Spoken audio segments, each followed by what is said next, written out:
program on WURD Radio do not necessarily reflect those of ownership, management, or advertisers of this station.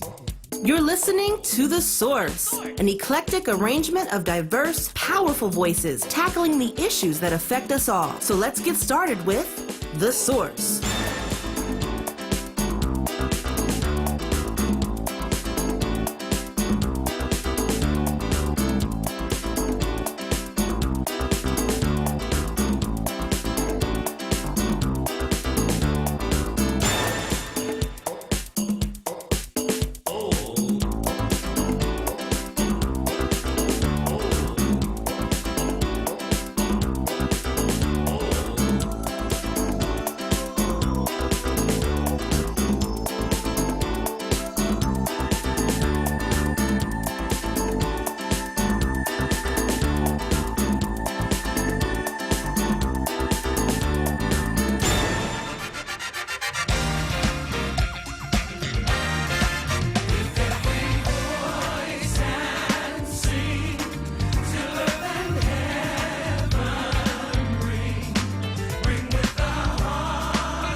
You're listening to Black Women's Leadership Council on WURD Radio, 96.1 FM, 900 AM, streaming live on WURD.com. Good afternoon, Rita. Good afternoon, Joanne. How are you? I'm doing well today. We got a busy day today. A real busy day. So, listen, we're going to keep marching on until victory is won. That's right. Never give up. We're not giving up, and as a community, we're not giving up, and we just got a lot of stuff to address and to deal with. And we have with us today, he'll return shortly. So this is Councilman Kenyatta Johnson, and he's brave today to come on with us. You already told me I was a flamethrower. But listen, I enjoy him. He's had a stellar career, starting as a state rep. But I knew him when he was a Junie Poop working for Senator Williams. And before he then fell in love and got married. That's right. To someone who I refer to as an unofficial goddaughter. And then I watched him grow, but I smack him around a little bit from time to time. Okay, you know that. That's love. Okay, he knows that, and That's so love. I know I give out that love now. All right, I give out that love. And so I'm just happy to have him with us today, Rita. Absolutely. And he's going to cover a lot of subjects that we are interested in. And, every week we get on and we talk about the gun violence. And, we are not going to let up. And we want to hear from every elected official regarding this gun violence. And, I'm not shy, so I say this over and over again. So I might as well start it out by saying, if 500 white people got killed in the city of Philadelphia last year, we would have a whole lot more done. It would be a state of emergency. Right. There'd be so many different commissions and this, that, and the other. Yeah. If we don't value Black life, nobody is going to value Black life unless we do. So, right. Councilman, let's start off with the gun violence. Sure. Well, first and foremost, I want to thank you for having me on, and I appreciate the hard work that y'all have done to speak truth to power. And honestly, I have to say, if it was not for your group, a lot of the key issues that are impacting African Americans probably wouldn't be elevated to the level that they are right now. And so I want to publicly say that. And that's why I'm humbled that you allow me to come on and continue talking about some key areas that need to be addressed in the city of Philadelphia. But around the issue of gun violence, yes, we are in a state of emergency. Yes, we are in a crisis. Yes, we know that if Caucasian young people are being murdered on a day-to-day basis, similar to how we're saying recently 500 plus murders going in from 2020 into 2021, we would see a totally different approach. And it's incumbent upon us as not only elected officials, but community leaders to step up and continuously aggressively making sure that those in the private sector are doing what they can do to support us in addressing this issue, but most importantly, those who are elected officials. And I don't think the buck just stops with those who serve in local government.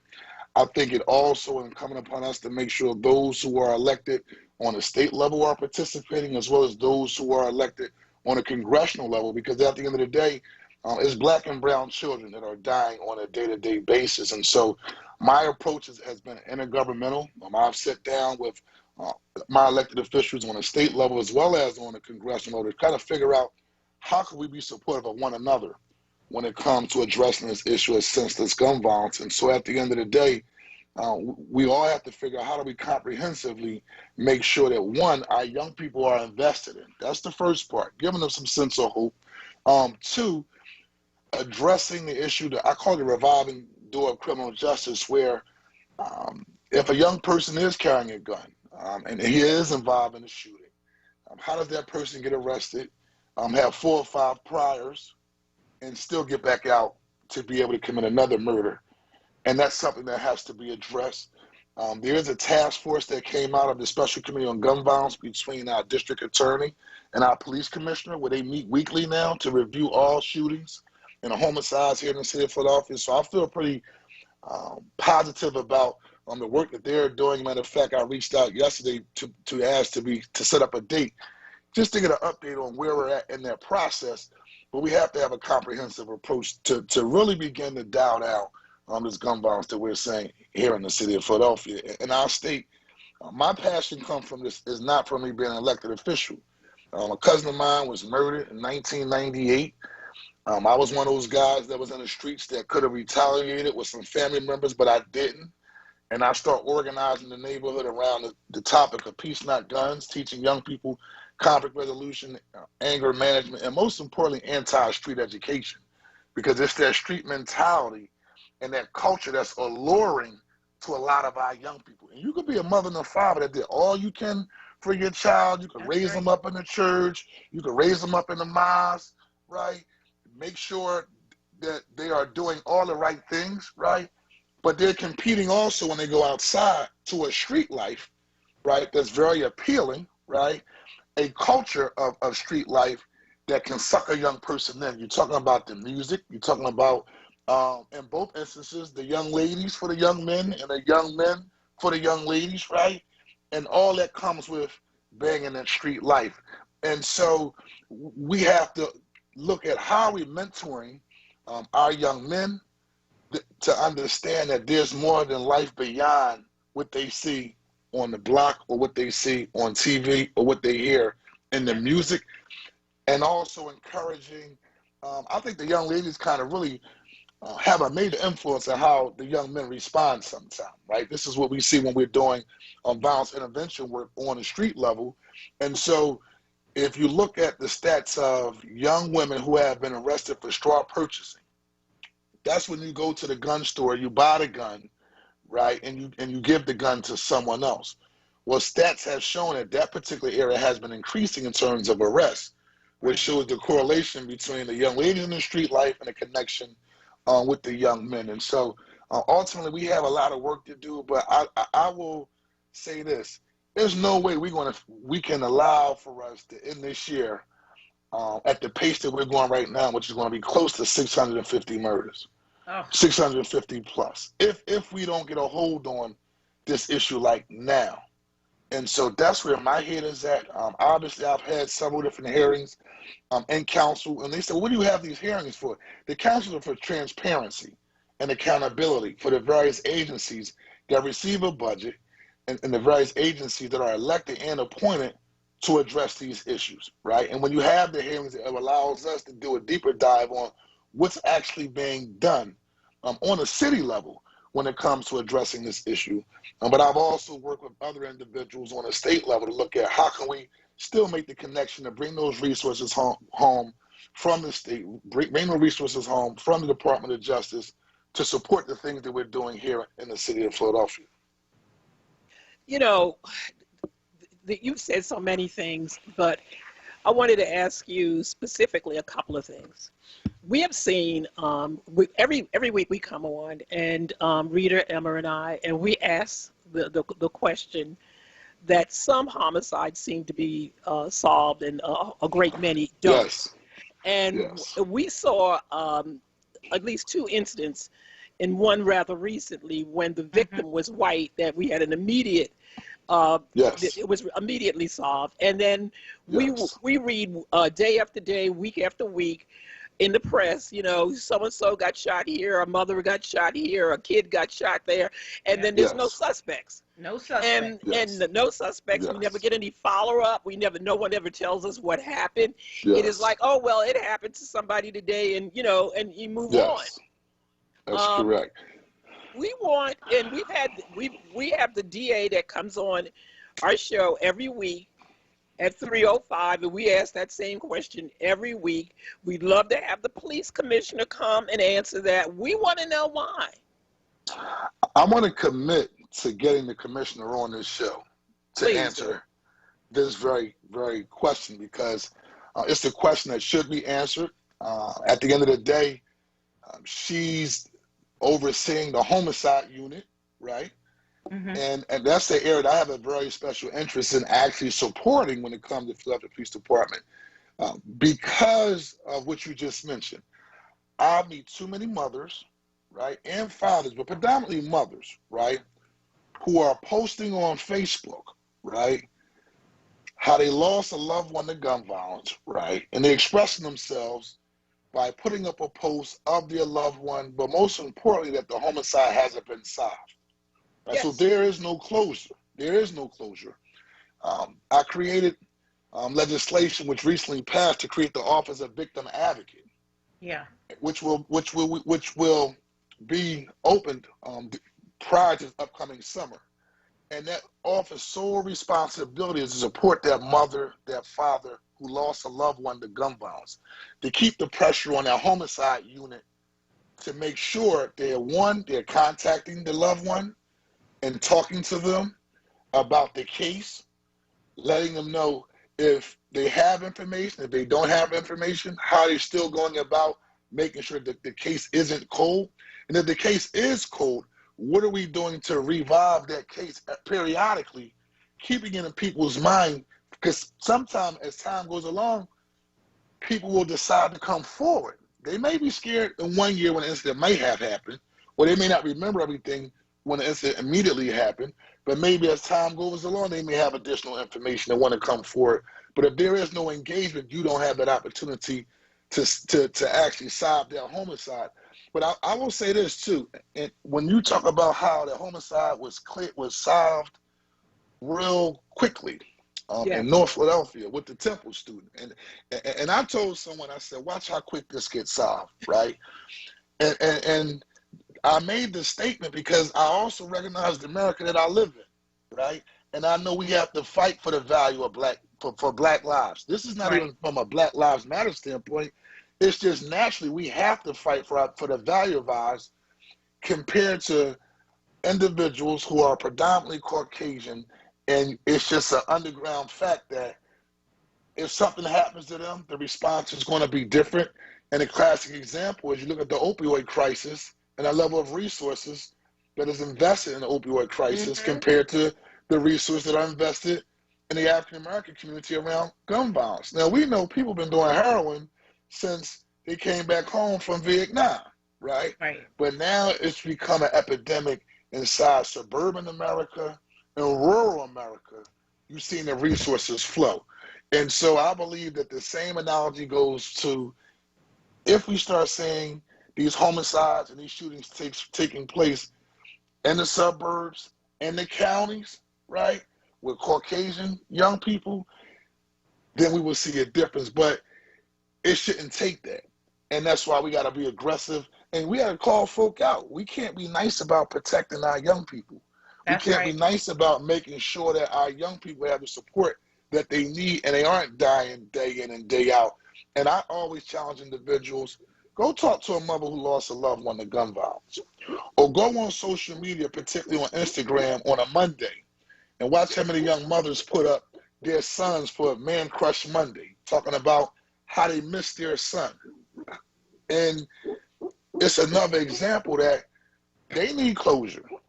They need justice in order for them to be able to go along and doing their lives. And something that's not always talked about that we want to focus on with the Office of Victim Advocate is how do we address the issue of trauma? These young people that are seeing these homicides and their shootings, they're impacted. Like, I was just lucky that when my cousin got murdered, it was like 3 other friends during the same time period. My way of expressing myself, because I'm like, it's not going to bring him back to go shoot the next person. So I'm going to do a rally. That was my therapy for me, right? Right. That was my therapy for my healing. But how many people don't respond that way? How many people say, you know what, I'm going to go pick up a gun because I'm angry, right? That's right. Or the little brother or the little sister that lost the big brother, how are they coping? Are they acting out in school? Do they become violent? So addressing that trauma, because we know hurt people. But I will say this. We as a community have to get sick and tired of being sick and tired of the issue of gun violence and speak out just as aggressively about this issue as we do about issues around police reform. When I have a rally, we'll have a rally around police reform, and a lot of folks will show up, particularly our allies. And the allies are Caucasian. They will show up in droves, right? But when we have the same type of rally to address issues around Black young people, particularly men, but now women as well, who are being murdered on a day-to-day basis, we don't always see the same level of energy, but yet I know the pain and the trauma is there because we get the phone calls.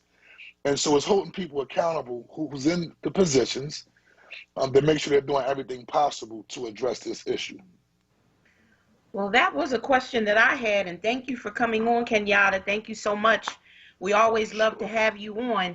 I know that you're an advocate for resources being put into trauma and conflict resolution and violence intervention.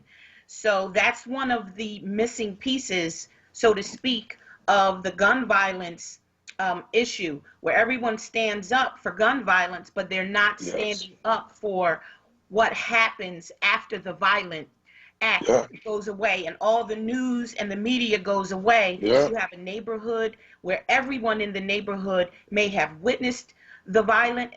They're all traumatized. Children are going back to school. Children are going back into the neighborhood and into their homes. And like you said, some will pick up a gun in retaliation because they don't know what to do. They don't know conflict resolution. They don't know how to resolve their pain and their hurt. Can you give us any updates on, are there any resources that are going to be allocated specifically to this? So before you answer that, Councilman, we got to go to a break. All right. You're listening to Black Women's Leadership Council on WURD Radio, 96.1 FM, 900 AM, streaming live on WURDradio.com. We'll be right back. Today, millions of Americans face barriers to obtaining a college degree. But at WGU, we're setting out to change that.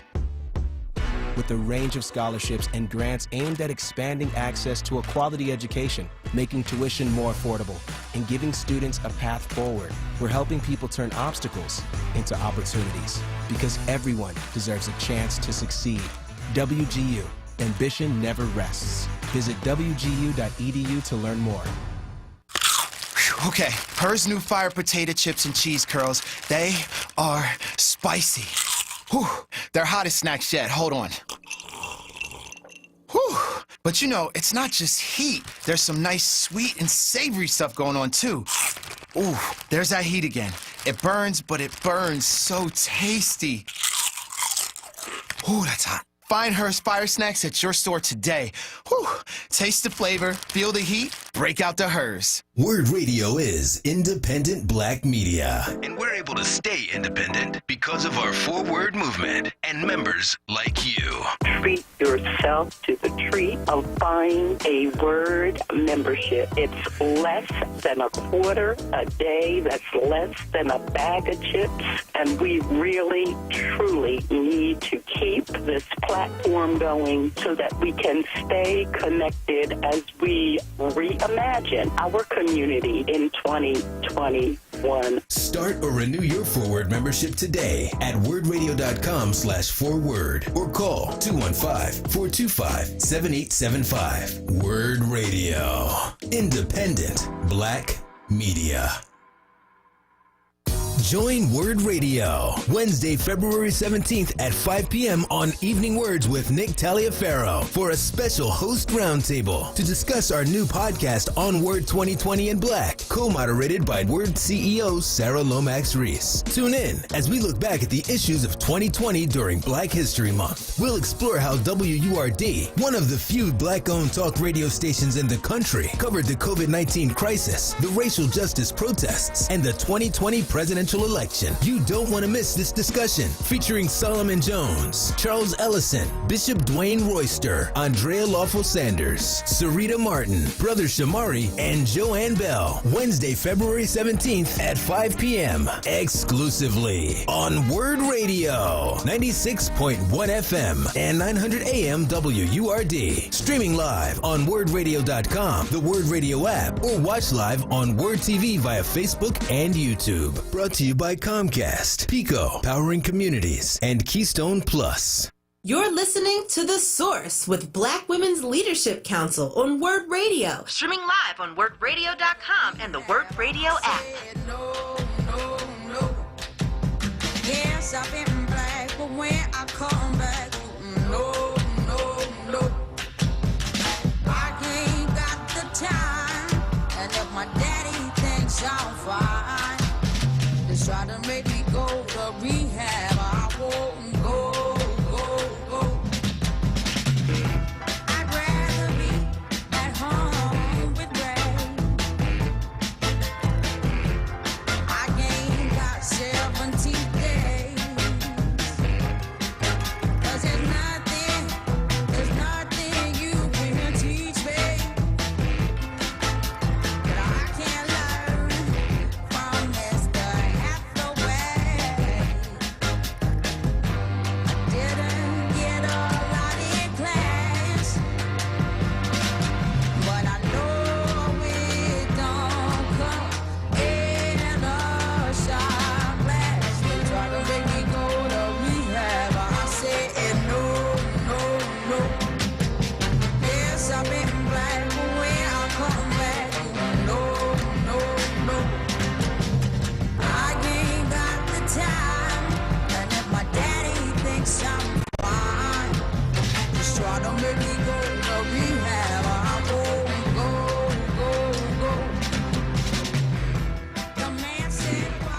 You're listening to Black Women's Leadership Council on WURD Radio 96.1 FM, 900 AM, streaming live on WURDradio.com.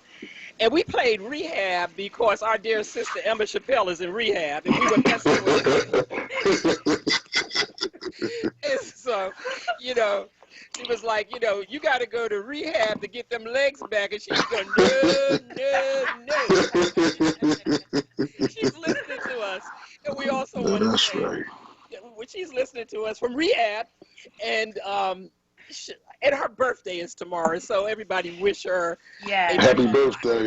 A happy birthday. And we wait for you to get out of rehab. And if you need us to sneak something in there, we know we can't go in, but we can go outside, sneak in. We know we can go in there. That's what Sisters is about. Now, I will tell you, her addiction is food. She loves good food. That's right. She loves good food. I know that's right. If we could figure out how to get some good food there past the front desk in rehab, we're going to try it. That's what friends are for. I know that's right. That's what friends are. But in the meantime, you behave yourself in rehab. Yes, Miss Emma. And happy birthday. Happy birthday, Miss Emma. Happy birthday. So we love you and we miss you. We do. The listeners miss you. So, Councilman, I think we left you answering this question. Yes, around resources. And so there's several different organizations that I've been working with from a partnership standpoint to try to provide not only just services on the back end, but services on the front end in terms of supporting individuals around gun violence. One of the key organizations is the mayor. Every Murder is Real. It's ran by a young lady by the name of Shantae Love. And she's been very, very supportive in helping navigate the support systems that's needed for individuals who have been impacted by gun violence. And so when we open up the Office of Victim Advocate, one of our core components is making sure that, and I want to say for the record, the office is more to collaborate and build coalitions with other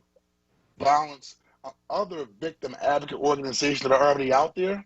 Okay. But we will be doing training. We will be doing connecting with individuals who are looking for support and may not know where to go. And so I know there's Northwest Victim Services, there's Northeast Victim Services. We have one in South Philly where I live, South Philadelphia Victim Service, and also West Philadelphia Victim Services.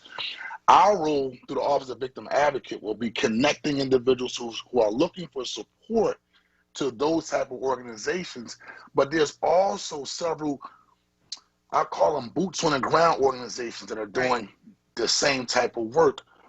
You have like Ms. Dorothy Johnson Spike from Mothers in Charge, Alita Garcia, the National Justice Homicide Alliance, Moms United by Angels by Felicia Pendleton. These are all mothers who have lost children to senseless gun violence, and they have taken on, which I believe is a brave and courageous ordeal to carry on their son's life and legacy by trying to help another parent who lost a loved one to not feel that sense of, they're going to feel the grief, but I would just say helping them cope and put their lives back together.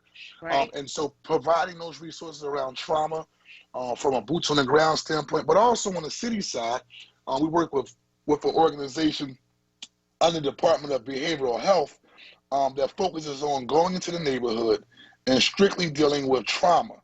Network of Neighbors. This is the organization that after a homicide happens in the community, they show up, they talk to the neighbors, and they try to provide resources and most importantly support for the family members, but also they do training for individuals who could also be neighborhood ambassadors around the issue of trauma. Because now I will say this though, on the city side, we have to do a greater investment, right? Because if you have 500 homicides recently that are taking place, we should have organizations like Neighborhood Network of Neighbors in all of the key hotspot areas, right, throughout the city of Philadelphia.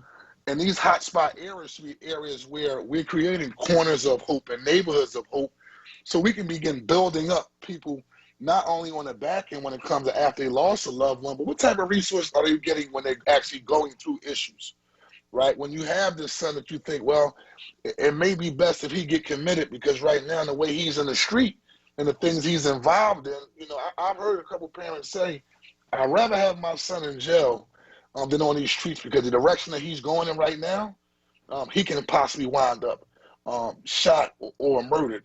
And so strategically looking at how are we doing that on the city side? On the city side, an organization that does some good work is Philadelphia Anti-Drug, Anti-Violence Network. It was created in the spirit of Benny Swans. Yep. And they're on the ground, right? But we got to do more, right? Because they have about 50 people that work for them, right? But 50 people, and you have 500 homicides, tell me that we should have 100 people, right? Spread out all throughout the city of Philadelphia. But there's also, I believe, there can be better coordination. So you have Philadelphia Anti-Drug, Anti-Violence Network, but you also have Ceasefire. That's in North Philadelphia. That's also out there doing good work. And so we have to expand the level of intervention workers, credible messengers that we call them, and giving them an opportunity to do the work that's needed to be done to actually touch people on the ground. I think, but I also believe the pandemic has also slowed us up a little bit, and not so much to make an excuse. We have to figure it out. But like, for instance, we have a meeting coming up with probation and parole, because if you're on probation and parole, you're not doing face-to-face contact right now. And so if you did have a gun charge, or you do have a drug problem, right, and let's just be real, that play a role in why you act out the way you act out, right? Well, normally if you have a probation officer or parole officer, you'll be given a urine. And if your urine is not clean, what we call a dirty urine, you'll be arrested, right? Or you'll be given some type of correction to address that behavior, right? Well, right now, everything is virtual. So you don't have that face-to-face interaction that you would normally have. And with the court system shut down as well, right? That's right. That person that has been arrested 2-3 times, well, he's out now. So he has no accountability. And we're having a real conversation. We have no accountability, right? And so we can't let that be an excuse. But since we know this has been taking place since the pandemic, my question is, as a council person to probation, to parole, right, what's the strategies that's going to be in place to do monitoring, right? Because it's not face-to-face. So, and this, for instance, in juvenile probation, they have a GPS system, right, where young people get GPS ankle bracelets. This to stay on top of and make sure they are where they're supposed to be and they're doing what they say they're doing. That's not a major program right now on the adult side. Something we need to take a look at and figure out why isn't that taking place. And also, I think now that we've dealt with the pandemic for more than a year, let a person come and take, like, if you can open up restaurants, then also you can check people's urine. Right. You can do you can do face-to-face safe check-ins, right? And so that's the questions that I'm going to be asking with the meeting that I have coming up, because I know it's playing a role into some of the behavior that we're seeing. So we have to invest on the front end, right, and address this issue comprehensively. But I also recognize from a law enforcement standpoint, there is a certain level of monitoring that has to take place, and making sure we're providing young people the support that they need when they are on probation or parole to get their lives together. So we have two callers coming in. We have Eugene from West Philly. Good afternoon, sisters. Thank you so much for a great Good afternoon. show. Good afternoon, Eugene. I've kind of got a list of things that I think would help our situation here in Philly. Thank you. Number one, the city council should declare a state of emergency. A gun court should be set up. Also, they should contemplate a $200 tax on any gun sold in Philadelphia. Individuals, there should be a gun smuggling bill. Individuals caught with 2 or more guns should be facing 7 to 10 years in jail, or possibly more, depending on the caliber, the type of gun. The police need to pull over more cars and vans with tinted windows, more stops for people walking around with backpacks. The city council should shut down, and the council members should go up to Harrisburg and protest in front of the Republican Senate chambers until we get some actions around our gun emergency. And also, murder and shooting is not only a problem in Philadelphia. It happens in other areas throughout the state. Okay, sisters, I'll let you all talk about my ideas. Thank you so much for your great show. Thank you for calling. Thank you. I just wanted to say something, and Chris Rock had a joke a long time ago, one of his shows, and he said that we should start making bullets more expensive. And so I propose that we have $1,000 per bullet, and we see fewer, because you'd have to be really, really angry to spend up all of that money that it comes. And the other thing, and before we take this next call, on a serious note, I keep wondering if all of the guns that we see in the city of Philadelphia is only by straw buyers. No, Only, somebody's selling them guns. Somebody's bringing it in for a purpose. And I'll say this, right, in the spirit of Maxine Waters, because I remember she took on the CIA regarding crack being flooded throughout the streets of America. Sisters lead the way, and I remember when she took on the CIA, and really got down to the bottom of how crack was flooding the streets of America, and I penned a letter with my council colleagues to Alcohol, Tobacco, and Firearm, questioning one, the data regarding where are guns coming from and how they're being recovered, right? As it relates to the actual flow of illegal guns here in the city of Philadelphia, and also challenging them to do more on a federal level to make this issue a priority, right? Because we all know that there are no 9mm made in Point Breeze. There are no AR-15s made in Strawberry Mansion, but yet you will see countless amount of guns in the streets, primarily in the hands of African-American young men, day in and day out. And so we have to continuously make sure that we're speaking to this issue, because a couple of my constituents say, hey, Councilman, I see you addressing the issue of gun violence, and are we asking the question, where are the guns coming from? How come there's so many guns on the street? And from there, we begin taking the task, Alcohol, Tobacco, and Firearms, and really holding them accountable. And hopefully, now that we have a new president, we have a new AUSA, Assistant U.S. Attorney, and we will have a new United States Attorney, it's incumbent upon us to hold the new administration accountable to make sure this is a priority. That they're looking at urban gun violence as one of the key issues that they're going to be addressing when this administration, it actually started, but nevertheless, we need more than talk. We need actually action around this particular issue. I remember when I was around, I think Clinton tried, right? He had things like midnight basketball and other types of policies, right? I'm looking to see how is this administration going to invest in the front end.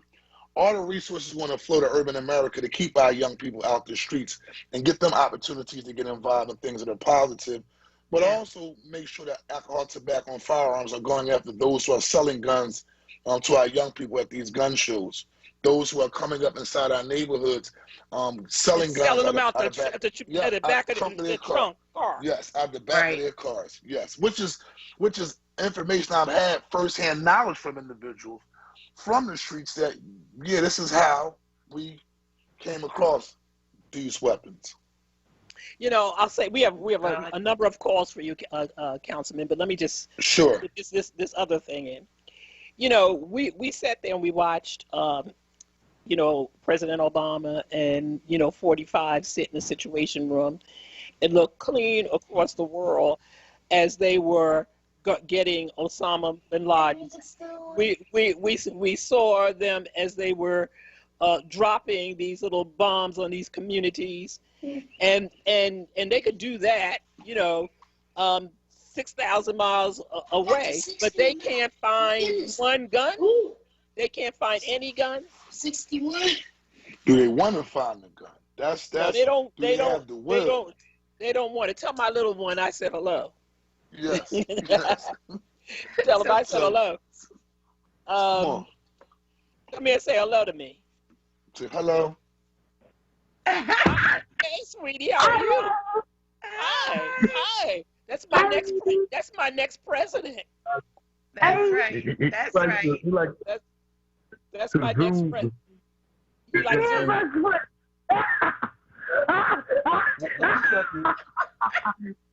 What? My, has he grown? We're going to go to Maurice in Southwest. Ladies, you know I'm sitting here eating my watermelon jelly beans right now. You know, every week he come on with some exotic food. Okay, I'm hungry right now, so don't start. I know. Cornbread, right? Cornbread. Mr. Johnson, you know I live right around the corner from the satellite office up here on 58th and the King Session. You know that, right? Yes. And the thing I'm trying to tell you, I mean, please explain to the lady that called before me that most people that are gun owners don't commit the crimes that are actual gun owners. They buy their guns on the outside of the city, like Yaden, Springfield, Holmes, Sharon Hill. They don't buy guns inside the city. We already have a city tax that makes guns at least $200 more than outside the city. So the gun sales are not coming from the city. There's no gun shops in Southwest Philly or West Philly. There are no gun stores. Let's get that right. People don't know the law, and they're ignorant to the law. These guns that are used in these murders in the street are bought on the street. They're not. Nobody goes and register and get a background check to get a gun to go out and kill somebody. So that myth, let's get rid of that myth, okay? Now out here in Southwest, where I'm at, what we need to do is, if I was the police commissioner, who you guys seem to never get on the radio station because she don't serve black people. We're going to get her on. We've been asking for over a year and it hasn't happened. So look, I'll get her on. Well, if you do that, you the new Messiah, okay? But let's put it like this. Yes. Let's put it like this. Where are the mini stations? We know we got a deli right up here on 60th and King Session, and we got another one on 60th and Chester Avenue. Why isn't there a mini station in the middle of that? How come when the cops go around and patrol, they don't have to? They should sign in at every deli. You need to bother the business district. So you say you need to let the criminals know. You know who the cops know who the head of these crime gangs or organizations is. If we don't stop the murders, we're gonna dry up the drug traffic. You make the criminals police themselves. I used to work up at Gradyford Prison for 16 years. That's how you handle when you got all these killings out here. To stop the killings, you make the guys that make the money say, hey, look, you're messing with our money. You know, you got to stop it. But we're not doing that. We're just standing around with bubble in our mouth. And where's Curtis Jones? Isn't he the safety officer for the city? He chairs public safety. Well, why isn't him and the commissioner and the mayor sitting somewhere in the office trying to come up with a plan? That makes sense to me. The guy that's supposed to be on public safety, the police commissioner, and the mayor. I will say this, and I can say this for the record because I'm a part of it. I chair a special committee on gun violence. Councilman Curtis Jones, he chairs the public safety committee.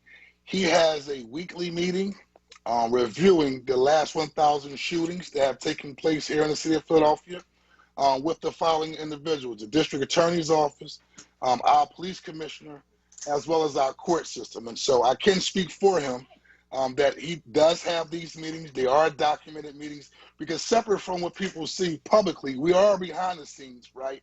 Having meetings with the key law enforcement officials trying to get to the bottom of, one, why when an individual is held, why when there's a request to hold an individual who has shot a person with a gun on $1 million bail, that judge lets him out, right? We're having those questions, those conversations with the court system. We're having a conversation with our district attorney regarding why a person who carries a gun gets arrested, and as opposed to him being prosecuted, he wins his case and he goes home.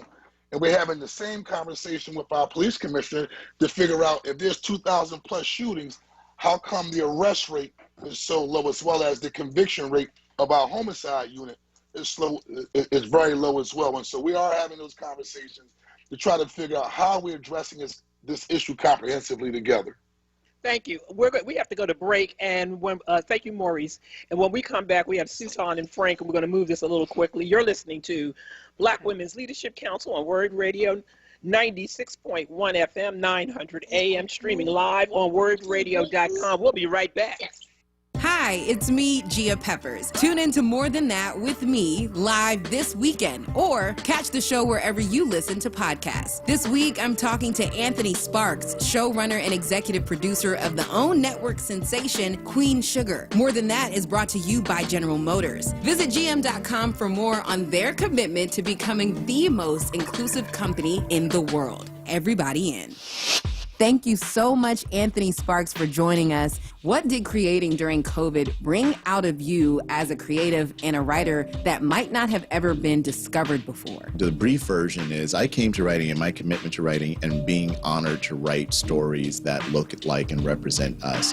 One day, you know, God willing, when I leave this earth and I try to get into the Negro artist section of heaven, you know, and they ask me, what did you do with your blessings? I want to be able to say. Absolutely. Absolutely. Wow. That I did my best. WURD Radio celebrates Black History Month with Black Artist Story 365. Brought to you by Pico and JD's Auto Body. Welcome to Black Artist Story 365. My name is Envy McKee. Get into this episode where we explore the art and artistry of Academy Award-winning production designer Hannah Beachler. Hannah Beachler is an American production designer. Madam Beachler grew up in Centerville, Ohio, and graduated from the University of Cincinnati, where she studied fashion design. Then she attended Wright State University in Dayton, Ohio, where she studied film. Her first major collab was with the celebrated director Ryan Coogler on 2013's Fruitvale Station. Coogler later hired her to work as his production designer on Creed, and then later on, Black Panther. Hannah's set design work can also be seen in the Miles Davis biopic Miles Ahead and for the film Moonlight. While we could say her coup de production gras was her Afrofuturist design direction swag in Black Panther, let us all bow down and agree that her design work for Beyoncé's 2016 TV special and visual album Lemonade is the visual holy grail. Of course, now she's an Academy Award winner and the first African-American woman to be nominated or to win an Oscar for Best Production Design. Okay? We honor the art and artistry of star cousin Hannah Beachler. So that's it for this episode of Black Artist Story 365. My name is Envy McKee. To hear more, tune into The Envy McKee Show, Friday nights, 7 to 10 p.m., right here on WURD. Black Artist Story 365 is brought to you by Pico, powering communities, and JD's Auto Body and Painting for all your auto body and detailing needs. Words from our past. WURD Radio celebrates the powerful voices of Black history. Malcolm X. We have to go to the cause. Dealing with the condition itself is not enough. And it is because of our effort toward getting straight to the root that people oftentimes think we're dealing in hate. We are denied not only civil rights, but even human rights. So the only way we're going to get some of this oppression and exploitation away from us is come together against the common enemy. Words from our past, exclusively on WURD Radio, 96.1 FM and 900 AM WURD. You're listening to The Source.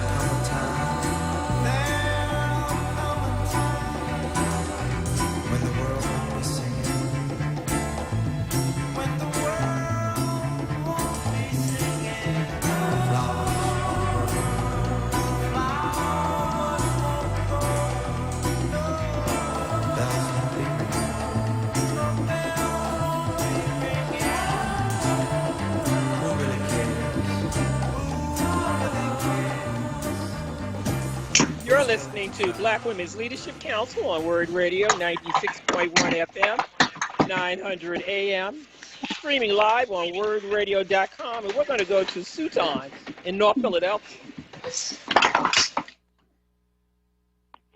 Good afternoon, Councilman and Sister Loves. How y'all doing today? We're doing Hey, big bro. good. Hey, Kenyatta, a couple things. One, I certainly want to have a voice on that victim's office I serve at the state level of the VSAC committee, which is part of PCCD, which there's a ton of money that's going unfounded that should be in Philadelphia, from juvenile delinquency money to other money for victim survivors of crime. And it's not really being tapped the way we are. There's groups that's basically funded like Amir and some of the other groups, but there's a whole pot of money that we're not exploring and that the city's not being aggressive enough about getting those funds. And, Kurt's on that committee. Ramsey serves as the chair of the whole PCCD. So we need to pursue that in a greater way. Second, I think this whole idea of if we look at economic development, community-based funding, we're talking about the gun violence, but we're also forgetting about the pandemic of overdose in our city, which that number is reaching 1,300 to 1,400 per year now, and that's going unfounded in no real comprehensive way. And then we talk about job placement, job development.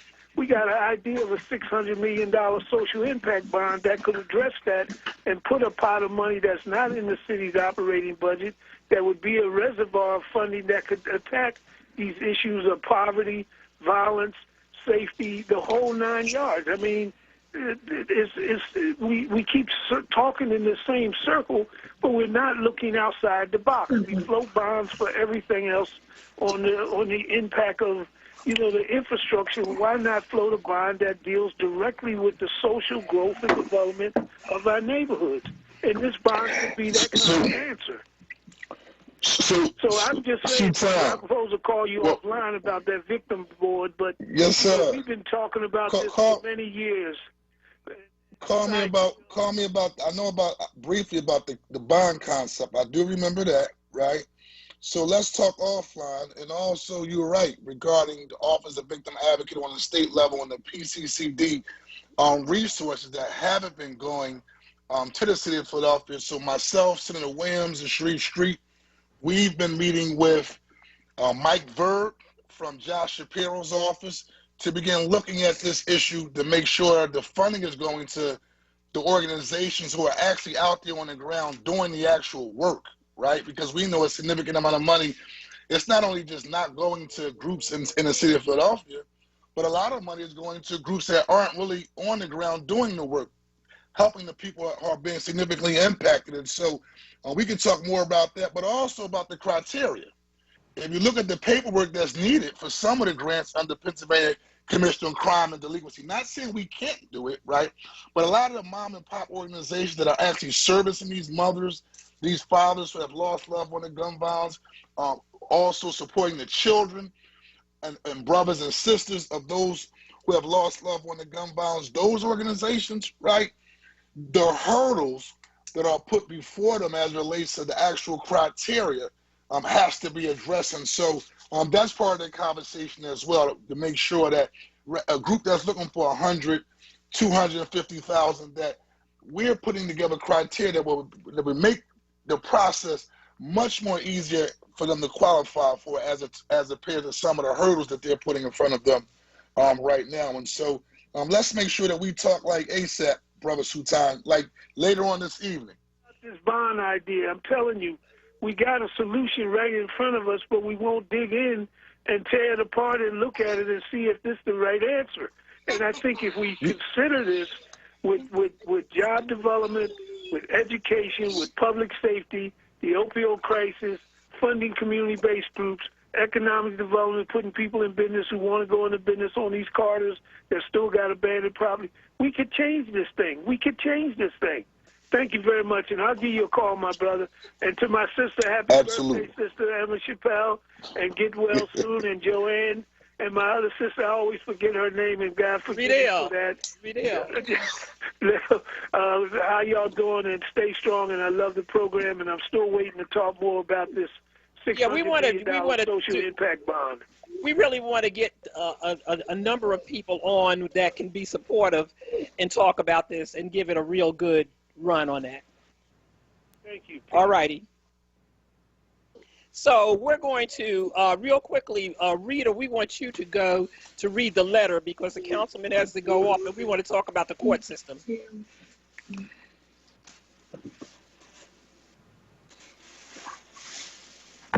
You want me to read it now? Yes, please, quickly. All right. Okay, so this letter is from Michael Cord on behalf of the members of the criminal justice and civil litigation community regarding the CURE report. So his letter says, Dear Chair, President Judge Fox, as concerned Black members of the criminal justice and civil litigation community in the city and county of Philadelphia, we submit this public correspondence in the interest of fellow Black attorneys, judges, courthouse employees, plaintiffs, defendants, complainants, witnesses, spectators, and all other Black persons directly affected by the racial tension and racial resentment in which the local court system is immersed. On June 4th, 2020, the Washington State Supreme Court, including each of its 7 white justices, along with its 1 Black and 1 brown justice, published a powerful letter necessarily proclaiming the following. The devaluation and degradation of Black lives are a persistent and systemic injustice. We continue to see racialized policing and the overrepresentation of Black Americans in every stage of our criminal and juvenile justice systems. Our institutions remain affected by the vestiges of slavery, Jim Crow laws that were never dismantled, and racist court decisions that were never disavowed. That Supreme Court, as well as Supreme Courts and/or Supreme Court justices in Alaska, California, Connecticut, the District of Columbia Court of Appeals, Georgia, Hawaii, Illinois, Indiana, Kentucky, Louisiana, Maine, Maryland, Massachusetts, Nebraska, New Jersey, New York, North Carolina, Ohio, Oregon, Rhode Island, Tennessee, and Utah all issued similarly powerful statements from May 31st, 2020 through June 25th, 2020, condemning institutional and systemic racism in the courts and expressing a sincere willingness to confront and resolve it. He goes on to say, the very same devaluation and degradation of Black lives as a persistent and systemic injustice exists throughout the Commonwealth of Pennsylvania and most certainly throughout the city and county of Philadelphia. But the Administrative Governing Board of the First Judicial District of Pennsylvania has neither done nor said anything about such racial injustices, despite the fact that there are more Black residents here than in any of the other 66 counties in the Commonwealth. The AGB, First Judicial District's silence and inaction are especially damnable, as evidenced in a racially explosive study entitled First Judicial District of Pennsylvania Equity Organizational Assessment Report, hereinafter referred to as the report, written by a prestigious research organization called the Center for Urban and Racial Equity, CURE is its acronym. The report, which the AGB First Judicial District received in July 2019, but suspiciously did not make public until an entire year later, exposed the rampant and relentless racism in the city's court system. As that 56-page document indicates, the First Judicial District in the spring of last year embarked on an assessment to explore practices, policies, and culture that hinder or support equity, diversity, and inclusion. It was a laudable and long overdue judicially requested external assessment. However, the final report was apparently suppressed by certain court officials until news about it leaked. Moreover, the report's recommendations were never implemented. As a result of CURE's investigation and research, the report exposed the following. The Philadelphia court system is immersed in racial tension. 2, among some white judges and white court staff, there is a troubling pattern of racial resentment. 3, some white judges do not believe that institutional and structural racism even exists. 4, some white judges and white court staff believe that reverse racism is as significant as anti-black racism. On December 11, 2018, someone with official access to the robing room, which is a private area for judges in the Juanita Kid Stout Justice Center, left an interdepartmental envelope addressed to Judge Karen Simmons, who at the time was one of 3 candidates running for president judge of municipal court in an election voted on by her municipal court judicial colleagues. Inside that envelope was a note to her stating verbatim in all caps, "There will never be a black BITCH running our court. You won't be president judge. Keep MC court great." So far, nearly 2 years later, no one saying whether the possible suspect is a fellow judge or judicial staffer or someone else, but the matter was so serious in terms of potential violence against Judge Simmons that the police commissioner and the sheriff provided her with round-the-clock escort protection. Despite that, as the report candidly concluded, the matter was not taken seriously by court leadership. In light of the aforementioned, it is mind-boggling that anyone, especially a learned judge in Philadelphia, would deny the existence of systemic and institutional racism here. After all, Philadelphia has a long and sordid history of racism, starting with legalized slavery in 1684 to the enslavement of black men, women, and children by President George Washington from 1790 to 1797 at America's first White House located at 6 and Market Street, to the white riots, police riots, and attacks against blacks in the 1830s and 1840s. In 1918, Adela Bond, South Street, Philadelphia. 1919, the Red Summer. 1964, Columbia Avenue. And 1967, Black Studies students walkout, to redlining, to public school segregation, to Girard College exclusion, to public transportation discrimination, to the Rizzo era, to the Whitman Park projects, to white police officers dropping a bomb on a black neighborhood, to stop and frisk, to mass incarceration, to the hiring and repeated promotion of a blatantly racist and virulently anti-Black Lives Matter court supervisor with a 28-year career in the 1st Judicial District. Would any white person voluntarily change places with any black person at any time during Philadelphia's past or present? Would any white judge? The obvious answer to this rhetorical question speaks volumes. The disease is the aforementioned institutional and structural racism, the aforementioned racial tension, and the aforementioned racial resentment that permeates the 1st Judicial District. The cure is the cure report.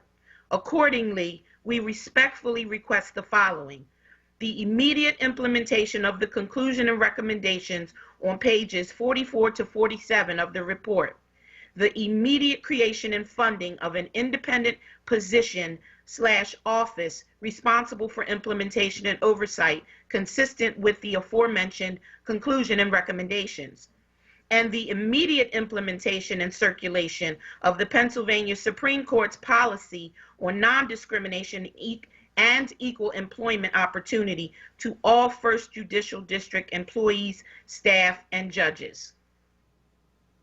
Thank you, Rita. We're going to end, and they say that it was by, tell who wrote the letter. Okay, and so the letter was written by, we thank you for your attention and await your expeditious response. Respectfully submitted, the Honorable Karen Y. Simmons and Michael Cord, Esquire. Thank you. Councilman, I know you have to go, but we have to go quickly to a commercial. And sure. When we come back, we're going to let you wrap it up so that you can get to your next meeting. Okay, absolutely. Yes. You're listening to Black Women's Leadership Council on WURD Radio, 96.1 FM, 900 AM, streaming live on WURDradio.com. We'll be right back. Hello, entrepreneurs, especially if you're in the food delivery space. CBD is one of the fastest growing health and wellness categories out today. And as it is now legal, you can expand your customer base and increase revenues per ticket by using this as a specialty food offering. CBDmealsdelivered.com is now for sale and would be a perfect website to integrate with your existing food delivery website. Thank you. Want the latest in Word swag? Check out the shop tab on WURDradio.com. Hoodies, tees, and more in a variety of colors. The shop tab on WURDradio.com. Show the world that you're all about black. Talk media.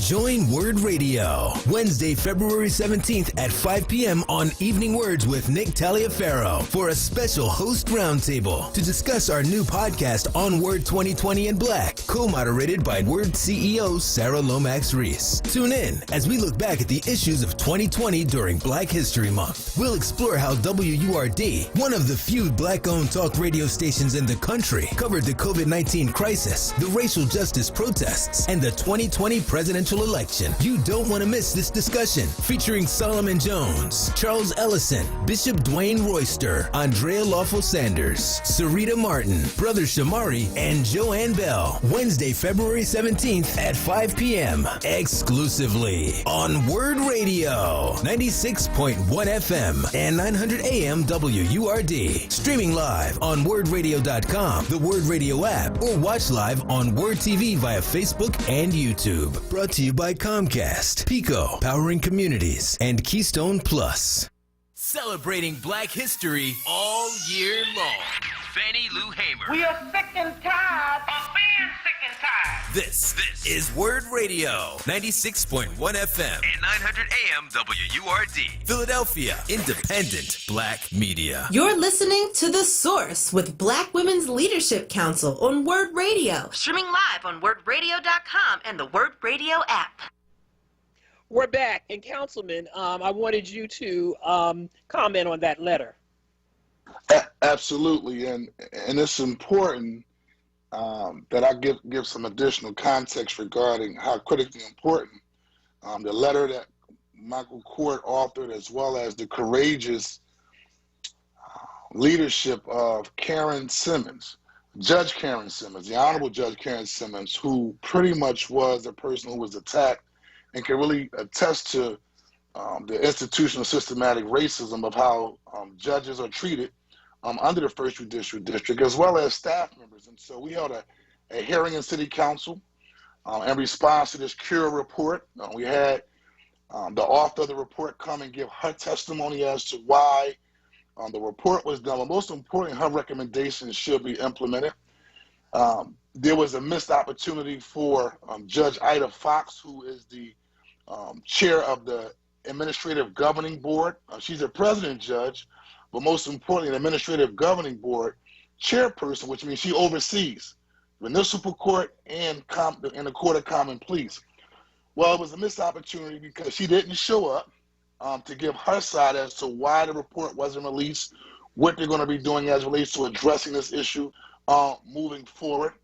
And so her not showing is also indicative of the mentality, right? The white supremacist mentality that we're dealing with when it comes to addressing this issue. Because at a minimum, leadership should have required her to say, you know what, here's where we're at. It's about doing the right thing. And nevertheless, that never has taken place. And so we still move forward with our hearing, got glaring insight into what institutional and systematic racism look like in the First Judicial District, particularly around African-American women. Roxanne Covington, the Honorable Roxanne Covington, the judge, she stepped up to the plate and she also offered testimony regarding her experience and how she wasn't given a detail after being threatened. And as a judge, how other judges who were non-African-American had details.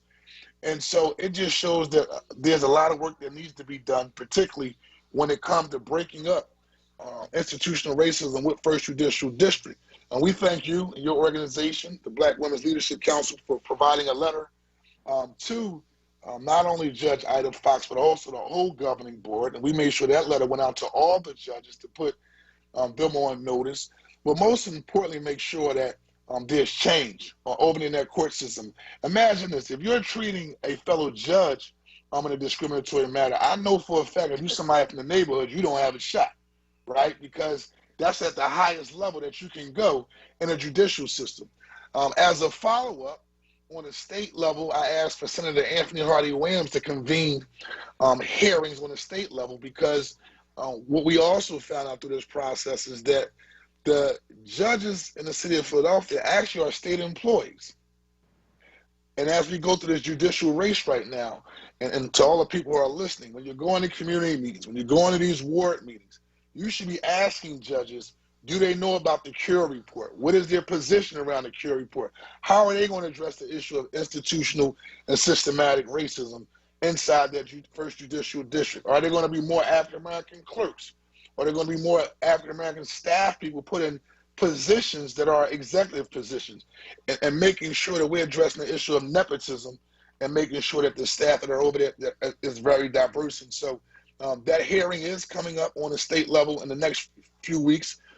We also put on notice our state Supreme Court judges that this is an issue that's very critical here in the city of Philadelphia, since they oversee our court system, and we're not going to let up on this issue. And so we have a budget process. We'll have this opportunity to address Judge Ida Fox in the next couple of months, but we're not going away, because at the end of the day, if you can't come to a place where you're seeking justice and get justice based upon the institutional and systematic racism that's taking place in that work environment, then where are you going to at least try to get somewhat of a fair shake? And so it's an issue that's near and dear to me that we're going to stay on top of. Let me ask you a question, Councilman. Judge Fox refused to come? Judge Fox didn't show up. No, yes, she refused to come. She said she was sending an appointee, and then I sent another letter saying that it was disrespectful, that I thought that she should be there herself, and then she sent the letter back saying her appointee can't attend the hearing. So she arrogantly told you. So let me ask you another. Let me ask you another question. Yes. You don't have to say it. She was arrogant. So she then, after being arrogant, let me ask you a question. You know, they are state employees, but how is the court? Isn't the court funded out of the city budget? Absolutely. Oh yeah. That's why we will have a chance. So I think you gotta tell her, he who write the check, when I call you better be there, okay? That's right. All right. That's right. Okay. So Absolutely. you want to play authority and judge? That you guys play authority, because I got the pen. That's right. Absolutely. Right? And that's why we're not going away on this issue at all. At all. Well, you shouldn't. We will tell you that we will keep this issue going. We want to hear back from you as to what is happening at the city level, and we certainly will check in at the state level and see, because what we want these listeners to understand is that this is all interconnected. Yes. All of this, the crime on the street, that's right, the gun violence, the judicial system, all of these things, the economic system that we are under, all of these things is institutional racism. Yeah, born out of white supremacy. That's right. And if we don't address each one of these things, stop fighting with each other, because I get more calls with us fighting with each other. Let's figure out how to figure this out. And that's the only way that we're going to get on the other side, by sticking together. That's right. If we don't, we owe it to our kids. We owe it to the young people. That's right. We owe change to them. And we've got to do it. Absolutely. We appreciate you coming on. And we're behind you. We're behind you. And I will look forward to getting back with you for an update on three things. One, I want to give you an update in the near future once we solidify our office of victim advocate, because that's critical to the family members who have lost loved one to gun violence, and it's going to be important in making sure that their family members get justice, and we also address the issue of trauma that they're suffering from. Also want to make sure I follow up with you regarding reaching out to Commissioner Danielle Outlaw. Yep. Because if she's going to do any interviews, this is the place where she needs to be with the Black Women's Leadership Council. And so I would definitely take on that responsibility and reaching out to her. And I would definitely get back with you on an update on how we're addressing the 1st Judicial District as we move forward. And we thank you. We also thank you for being a good father. Oh, yeah, my boy. Patient. He's hanging out. Listen, he don't care about me on Zoom or doing these interviews. He wants to jump in front of the screen, hang out. He's still sitting here on the side doing his homework. So he like being up under daddy. So it is what it is. This is the beauty of the new normal. So well, but that's fatherhood. My son does the same thing with his children, and so, but we got to get a shout out to our proud and Black fathers. That's right. Yes, fathers. Thank That's right. I appreciate that. All right, absolutely. We'll see you. We'll see you soon. Thank you. And just before I wrap, thank you. And as I wrap, I just want to give a shout out to Sarah Lomax and the Lomax family, just providing this outlet for African Americans, Black people, to talk about Black issues. And obviously, Black issues have an impact on everyone here in the city of Philadelphia. So our history is American history, Black culture. Everyone wants to be a part of our culture. And if we did not have WURD, we wouldn't have this voice. So thank you for having this venue on here. Ask your friends and your constituents to join WURD. Yes. And absolutely. We need I am on it. Say no more. We'll be putting up on social media. I will talk to my staff and make sure we make it happen. God bless everyone. Thank you. Take care. Thank you. We appreciate it. Bye-bye. Bye-bye. We're going to go to Frank in West Philly if he's still on.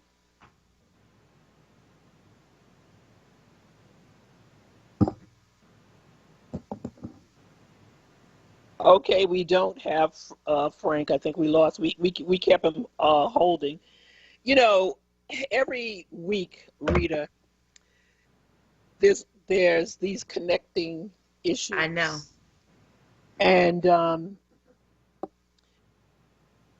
we got a lot on our hands, and we have people who are fighting it.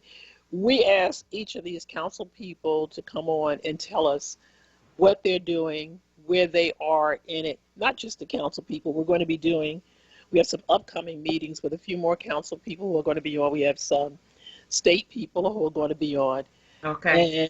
And so that we can sort of, and you get your scorecards out, guys, because we're going to keep score on this stuff. That's right. It's extremely. It's important. Everything that we're hearing, I mean, to hear Michael Cord's and Judge Karen Simmons' letter just aggravated me to no end. I mean, it should be aggravating to everyone because, like you said, you have to connect the dots on the impact of this racial injustice that's going on in the court system with the staff as well as the judges. But the white judges, they stand up and they say it's reverse discrimination on them. They feel like it's reverse discrimination on them if Black people speak up or if Black people shine a light on the discrimination that happens in the workplace. They feel like that somehow becomes discriminatory towards them. And so, we live in a place where Donald Trump made it impossible to shine the light on racism and for it to be taken seriously as if it was real. So that's where that comes from. It comes from a place where the highest office in the land says there's no discrimination. If we tell it, it's reverse discrimination on white people. And that's where that came from. Because you can't say if you are the president judge, if you are the administrative judge, if all the top leadership positions are held by white people, how and then is there reverse racism because a Cure report came out and black people were truthful and in the first judicial district and said there's racial tension here, there's racial discrimination here, and it's boiling over. So then how is that reverse discrimination on white people in first judicial district because black people spoke up? How? We don't know. We're going to go to a break. You're listening to Black Women's Leadership Council on WURD Radio 96.1 FM, 900 AM, streaming live on WURDradio.com. We'll be right back. WURD is supported by Temple University, Philadelphia's public university. At Temple, we aim to make college accessible for all. That's why we launched the Cecil B. Moore Scholars Program, a bridge program for high school students in North Philadelphia that offers pre-college support, including tutoring, career exploitation, and the opportunity to take a free course at Temple. It's part of our commitment to cultivate leaders from our city and to support all students in reaching their full potential. Join WURD's Cody Anderson and Reality Check host Charles Ellison on Tuesday, February 23rd at 10 a.m. for a special broadcast in partnership with Philadelphia Forum for Faith, Law, and Giving for a conversation on the legacy of Reverend Dr. Leon Sullivan as we celebrate his extraordinary accomplishments and explore how we replicate and expand his strategies to build and sustain community and economic development. This discussion will feature community leaders in conversation with Cody Anderson and Charles Ellison. You won't want to miss this special broadcast, Tuesday, February 23rd at 10 a.m. exclusively on WURD Radio 96.1 FM and 900 AM WURD. Streaming live on WURDradio.com and the WURD Radio app, or watch live on WURD TV via Facebook and YouTube. Livelihood. WURD Radio's new initiative, connecting Black Philadelphians with jobs, entrepreneurship resources, small business development information, and financial literacy tools. Learn more at wordworks.com. That's WURDWORKS.com. And stay tuned to WURD Radio, 96.1 FM and 900 AM WURD. You're listening to The Source with Black Women's Leadership Council on WURD Radio. Streaming live on WURDradio.com and the WURD Radio app. For which it stands, one nation, under God, indivisible, with liberty and justice for all.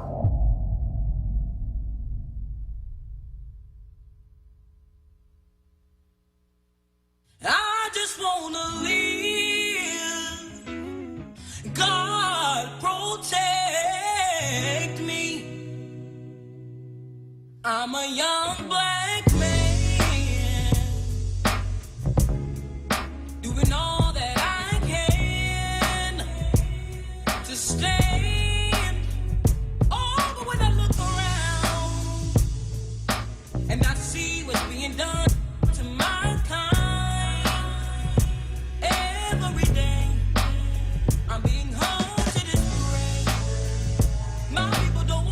trouble, we got enough struggle. I just wanna live. God protect me. I just wanna live. God protect me. So many thoughts in my head. You're listening to Black Women's Leadership Council on WURD Radio 96.1 FM, 900 AM, streaming live on WURDradio.com. WURD is committed to keeping Black history alive and ensuring that our voices are heard. Each February, we honor Black history, and each day, we are committed to making Black history. WURD is the only Black-owned and operated talk radio station in Pennsylvania. We serve our community by providing information to educate, uplift, and inspire our listeners. Make your mark in Black History now. Join or renew your 4WURD membership today. Go to our website and leave your mark. Let us know your favorite show by selecting the name of the show at checkout. Please visit www.wurdradio.com/join now for more information. When you go to the show for the Power Hour with Bishop Dwayne Royster and Reverend Mark Tyler, your code will be POWER. With your Wake Up with Word, your code will be Wake Up. With Reality Check with Charles Ellison, your code will be CHECK. For Save Space, your code will be SAVE. For Groundings, your code will be Shamari. For Tonight on Word, your code will be Tonight. The Envy McKee Show, your code will be STAR. For The Source, for Andrea, your code will be Andrea. For Tiffany, your code will be Tiff. And for BWLC, your code will be BWLC. Evening Words with Nick Taliaferro, your code will be Taliaferro. And for Electric Magazine, your code will be Electric. Well, thank you. And we have some calls. I think I get them confused. So we got Maurice from North Philly. Okay. Hey, ladies. Hey, Maurice. Hi, Maurice. Hey, Nita and Mr. Bell, how are you? Mr. Councilman, I wanted to ask you some questions. I just worked with the Councilman with Youth a few years ago, and our program had 1,300 kids, starting in his area at Pasco, all the way while I'm going across the citywide program. And one thing I wanted to talk to the Councilman was about, I'm hearing Larry Krasner talking about 100 million private and public partnership. It's good. It would be good if it's designed right. Meaning by what I'm saying is we have to have an economic infrastructure in place before we can do anything. If not, we pouring sand in the hourglass. It's going right through. So without having an infrastructure in place, you cannot build equity. And this is the reason why we're here across Black America, Buy Black. That's the campaign, because there's no infrastructure. So once that infrastructure is in place, then we can move. As I spoke to you ladies sometime last year, I wrote a program for 100,000 jobs and job creation, Black ownership group, and Black investment tied into one.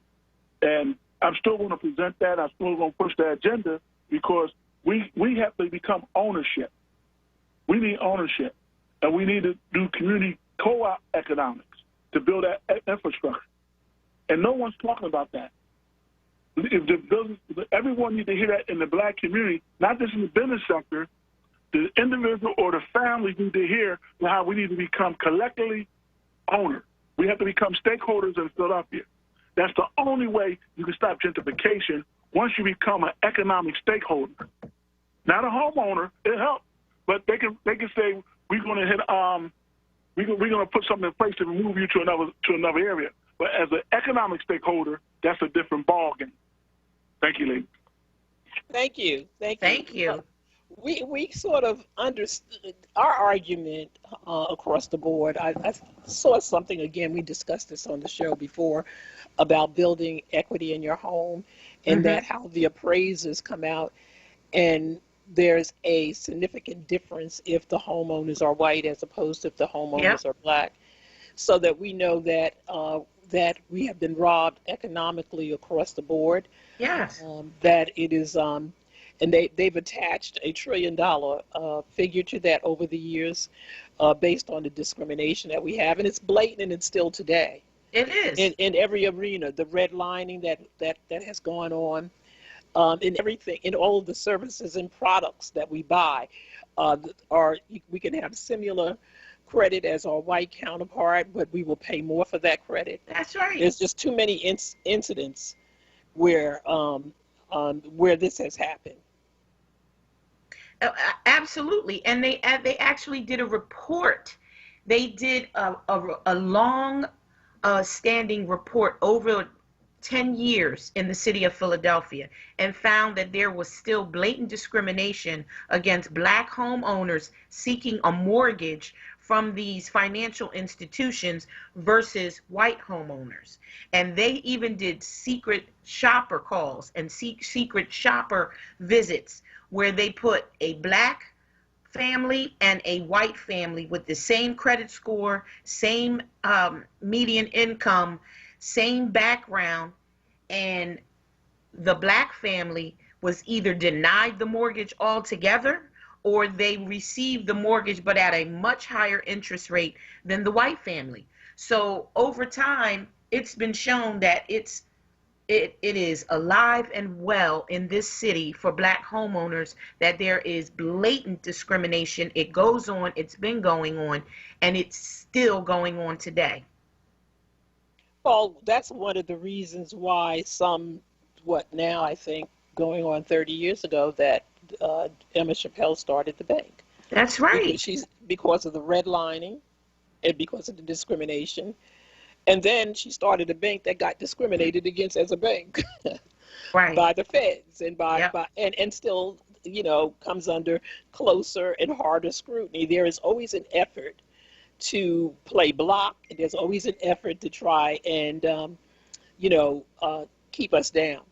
We just got a call from someone. Rosalie Hornbuckle, who's a good friend, and Aunt called in and said that she she renewed her WURD membership for her and her whole family, choosing Black Women's Leadership, and we thank you. Yay! And we thank you. Big clap. Big clap. Absolutely. Big ups. Clap. And we promise you that we will continue to be as feisty as we have been. I got a few calls last week about our feistiness on the air, and we loved it. You did? Yes. Well, we say what we believe. We do. We say what we believe. We were talking about last week the lack of black judges and at the appellate level, and how the state committee came together and made these choices, and how they were pushing Bob Brady's goddaughter. Right. And we do, and as the old saying goes, we don't be liking that. Okay. We just don't. We believe that, and not when black women are holding up the party. That's right. Not when we're always told we got to get out here and get that vote in. And then when we do, we see very little change in our community. We're just not having that anymore. We're just not putting up with that. No, and we're just tired of that. That's right. And that's what Black Women's Leadership Council is all about. The fierce urgency of having to speak up right now about the wrongs that are happening in our community, to our community. So that's not going to stop. And as you say, our feistiness isn't going to stop, and it shouldn't, because the community is looking for the voice that's going to speak up for them. Very often, and this is what I've said we have cross-generational women working within one group, and it's interconnected. And what we try to do with this is to address the issues in each age grouping. And I firmly believe that our millennial group of people, they do have a right to be angry, because at some point you just can't rest on your laurels and say that I've made it and let them get their own, so that we can see the door close. And the door has closed. And if we had paid much more attention and not wanted to buy into the myth, we wouldn't still be revisiting the same issues over and over again because we refuse to believe it. Right. We just definitely refuse to believe because we want to assimilate. And it's nothing wrong with assimilation if you maintain who you are, if you maintain your integrity. Right. Right. And sometimes we just don't want to do that. We refuse to believe that the foot that's on our back is on our back. Well, I think that's a part of assimilation. That's a part of assimilating to a status quo that doesn't really include you.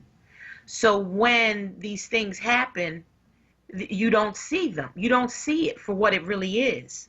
You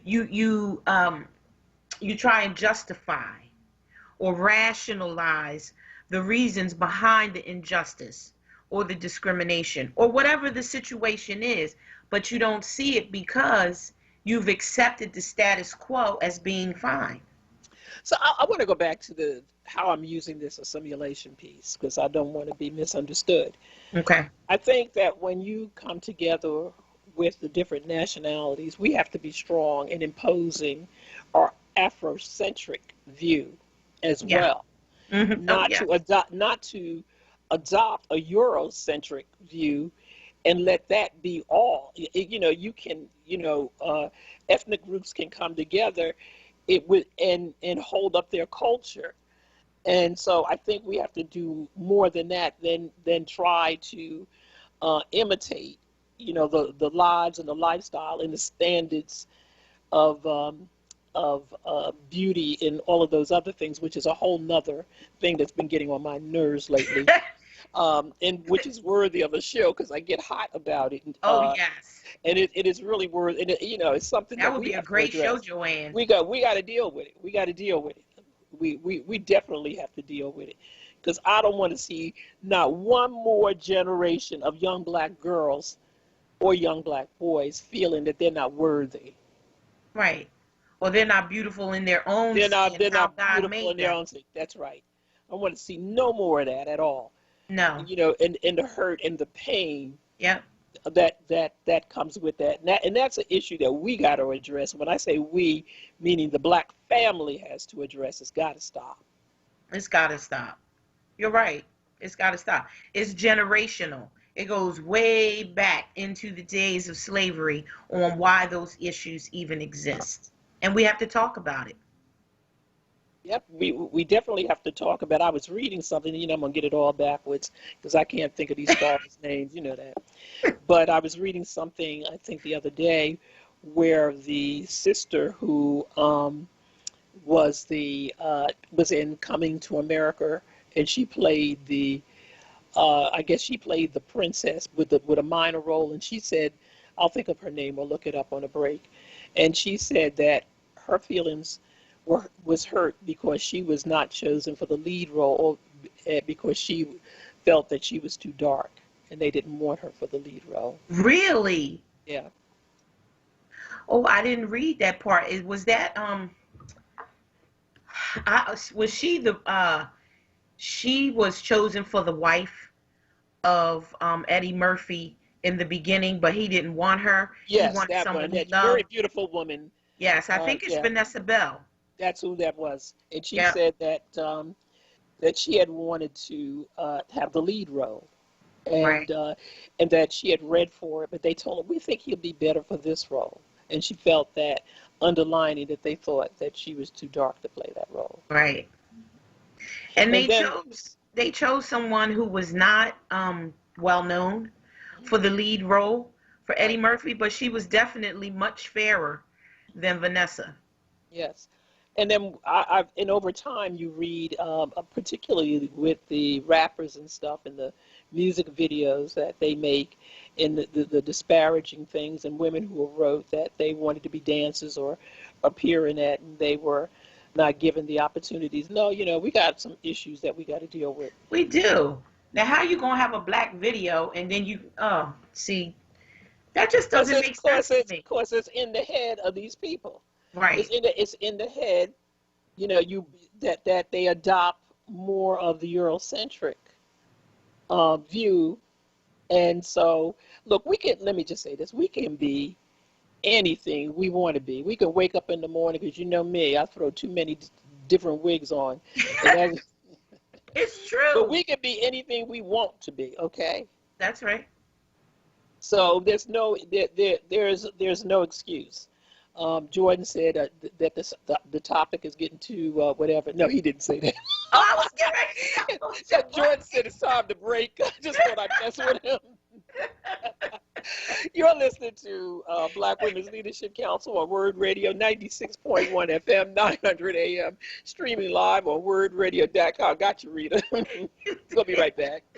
The moments, the movements, the culture, then and now, how we got here and where we're going. WHYY shines a light on our past and our progress like no one else. Tonight and tomorrow at 9, an intimate new series from Henry Louis Gates Jr. exploring the 400-year-old story of the Black church in America, the changing nature of worship spaces, and the men and women shaping them. The Black Church, tonight and tomorrow at 9 on WHYY TV 12. Tune in every Saturday at 4 p.m. for the Did You Know Show with host Bryant Green, right here on WURD 96.1 FM and 900 AM. Hi, it's me, Gia Peppers. Tune in to More Than That with me live this weekend, or catch the show wherever you listen to podcasts. This week, I'm talking to Anthony Sparks, showrunner and executive producer of the OWN network sensation Queen Sugar. More Than That is brought to you by General Motors. Visit GM.com for more on their commitment to becoming the most inclusive company in the world. Everybody in.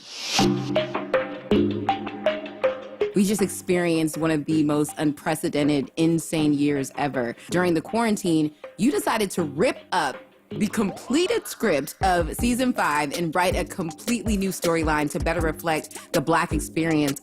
Well, I got to give credit where credit is due. So the creator of the show, the wonderful Ava DuVernay, is the one who actually sort of started those conversations. And I literally was holed up in a corner in my backyard rewriting. How many hours of sleep did you lose? It was a lot.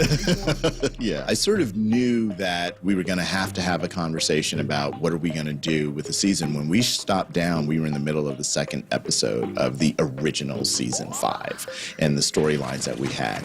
And then the world turned upside down and imploded, right? Both with the pandemic and with the racial reckoning. And then, you know, it's an election year. It just became clear that if there was any show on television that was going to think about how to address, not just in a very special episode, but like literally sort of put our cast of characters in this moment, we felt it was Queen Sugar.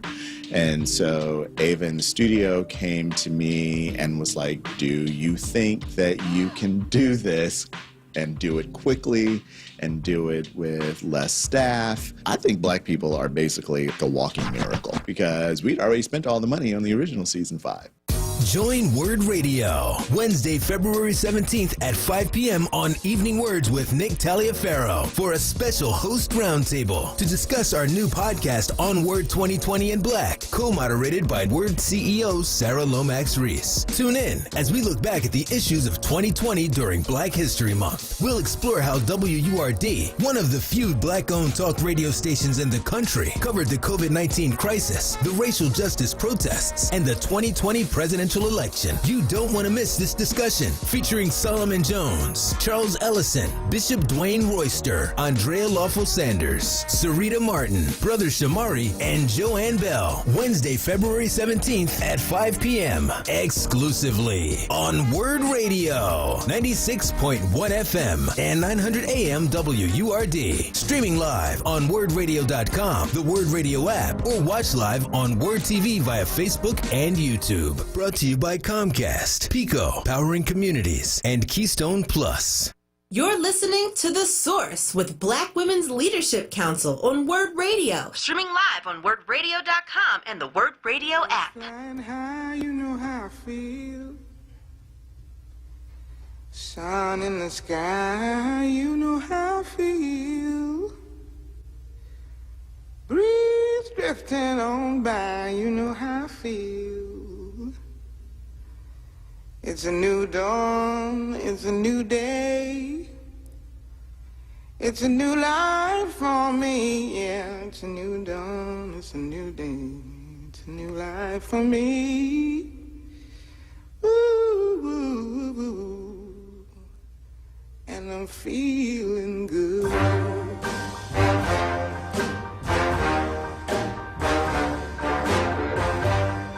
Fish in the sea, you know how I feel. River running free, you know how I feel.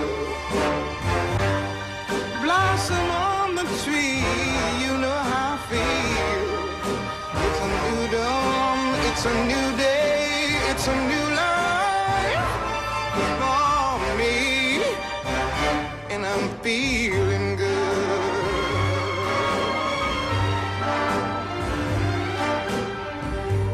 dragonfly out in the sun. You know what I mean, don't you know?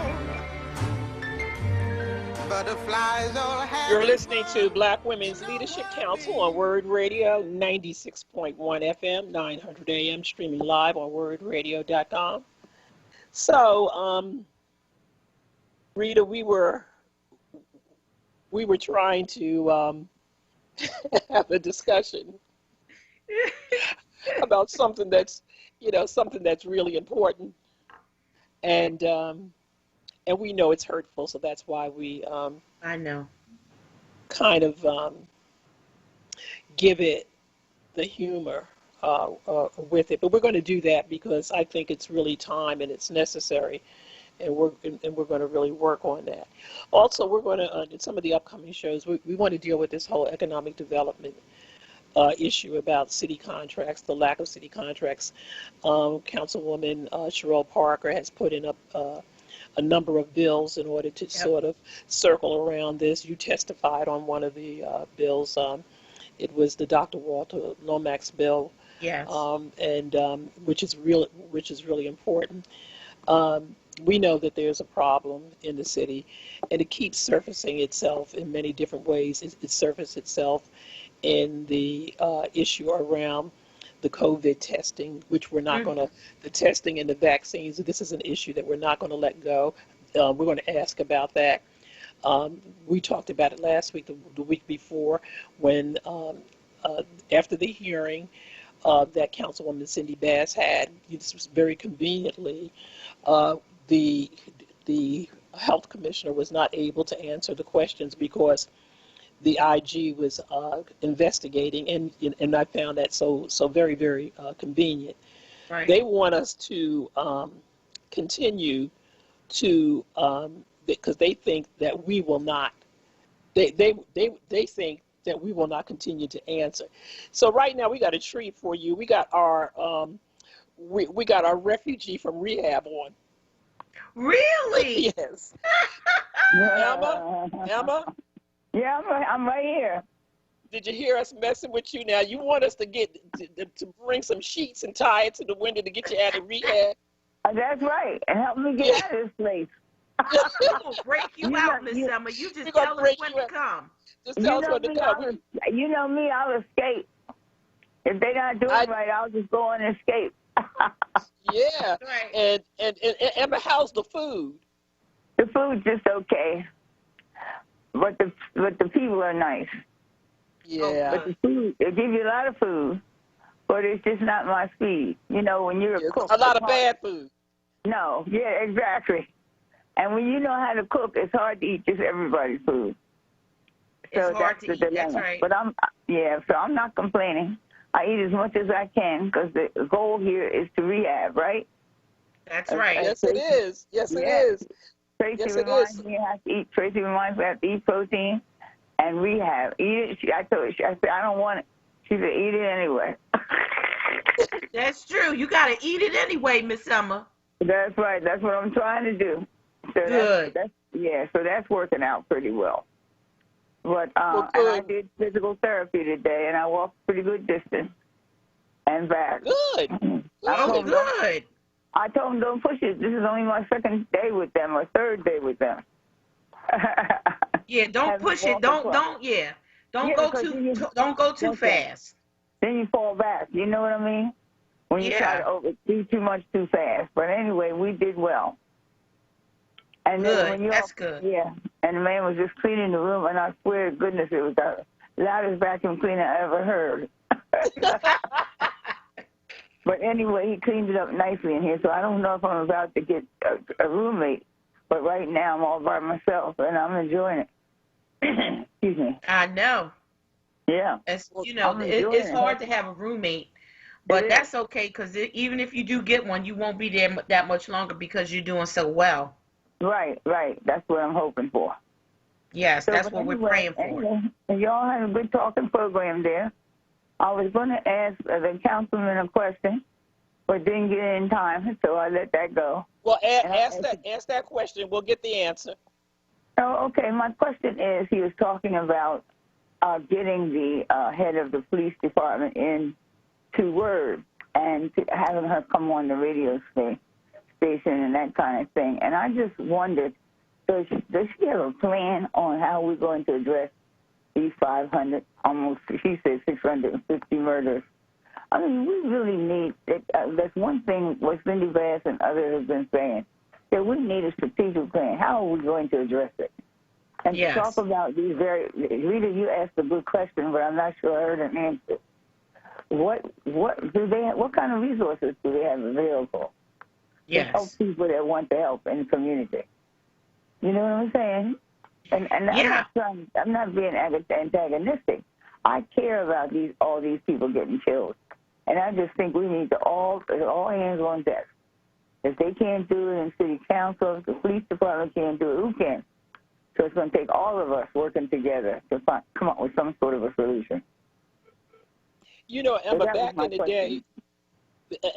day, I think he answered it in part. He named all of these different groups and community groups and agencies that are really trying to address it.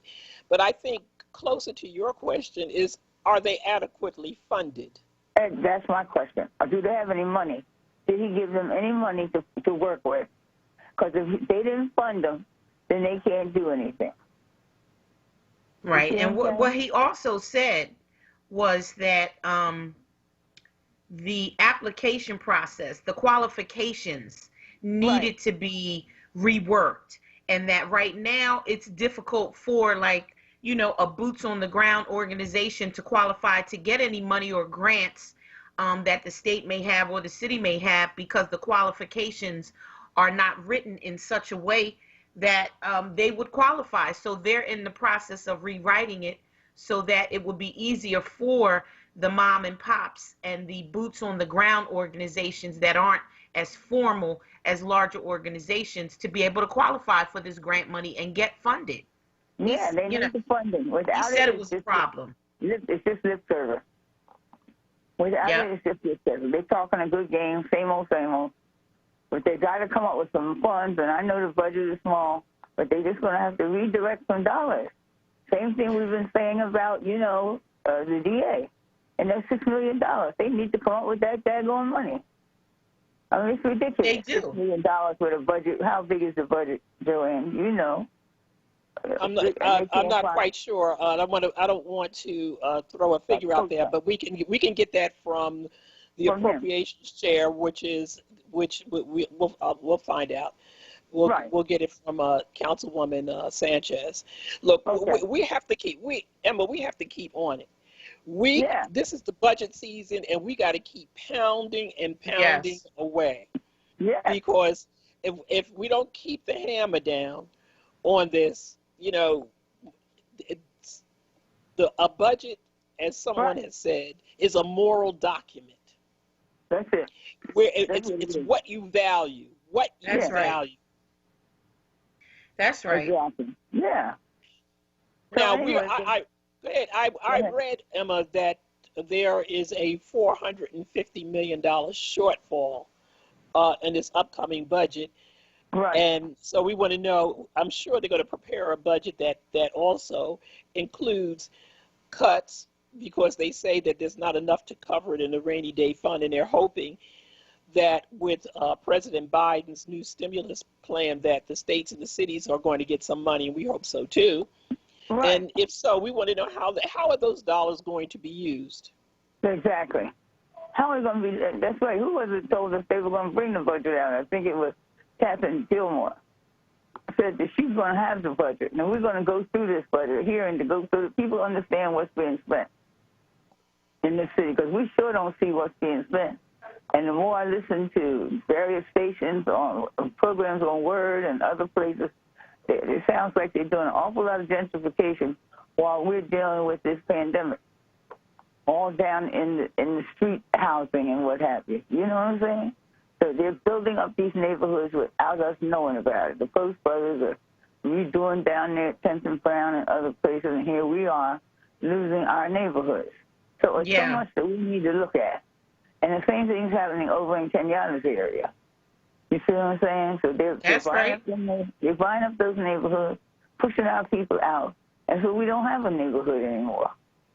So now they talk about, then they're going around killing us and can't find who killed us. Can't find who shot us. Like you said, that was an excellent presentation, Joanne, when you talked about the young man, the white young man that was shot. And then in 2 days or less, they found his killer. That's right. And had him in the jail.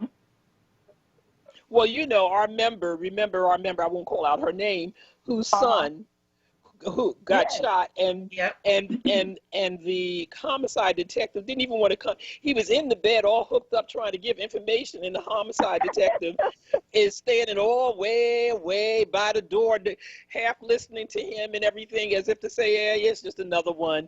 And their own work had found out that they had to go out and go door to door and piece together a story that ended up being that it was a case of mistaken identity.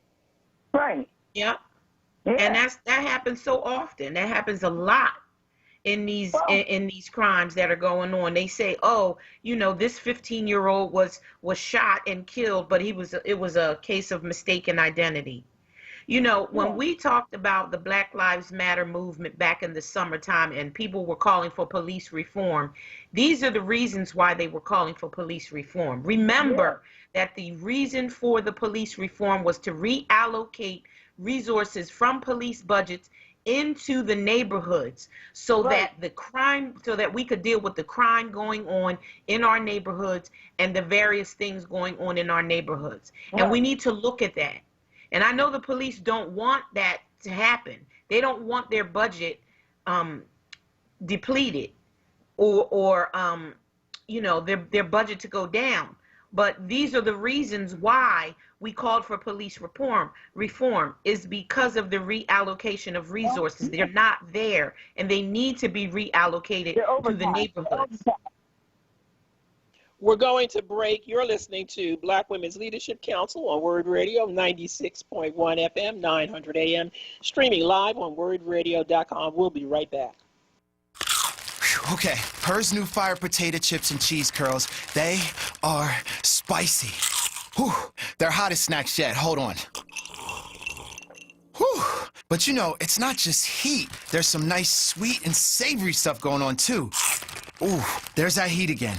It burns, but it burns so tasty. Ooh, that's hot. Find Her's Fire Snacks at your store today. Whew.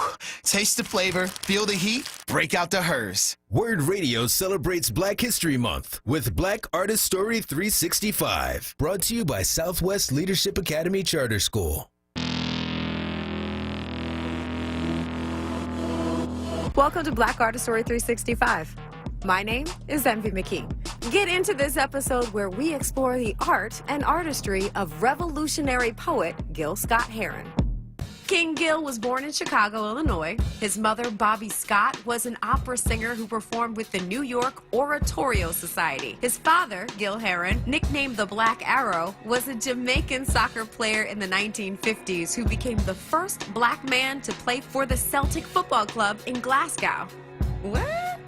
Heron decided to attend Lincoln University because Langston Hughes, his most important literary influence, was an alumnus. After about 2 years at Lincoln, he took a year off to write the novels The Vulture and The Nigger Factory.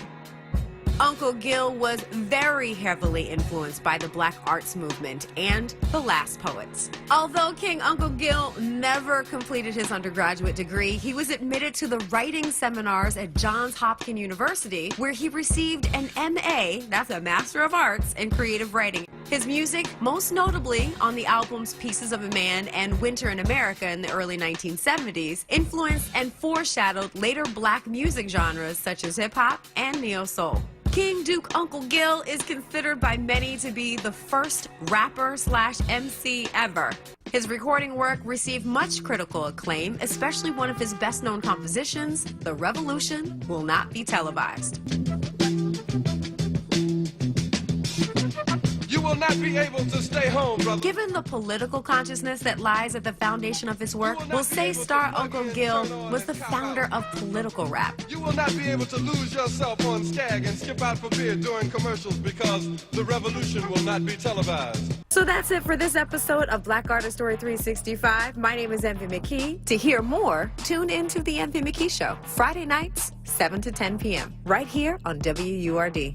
Black Artist Story 365 was brought to you by Southwest Leadership Academy Charter School and the Pennsylvania Lottery. Get to winning with Win, Win, Win, the new scratch-off from the Pennsylvania Lottery, with top prizes of $500,000. Players must be 18 or older. Please play responsibly. Benefits older Pennsylvanians every day. The WURD Radio Newsletter, keeping you informed, engaged, and connected. Sign up by visiting wordradio.com. Scroll to the bottom of the page and type your email address under Connect with Us. You'll receive the latest information on WURD Radio, messages from our president and CEO, Sarah Lomax Reese, exclusive articles and multimedia content, and resources. Stay informed with the WURD Radio Newsletter.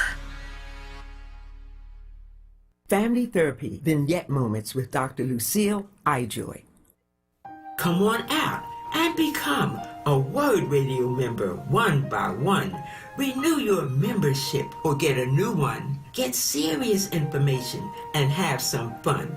Call 215-425-7875. That's 215-425-7875. Come on out and become a WURD Radio member one by one. Renew your membership or get a new one. Get serious information and have some fun.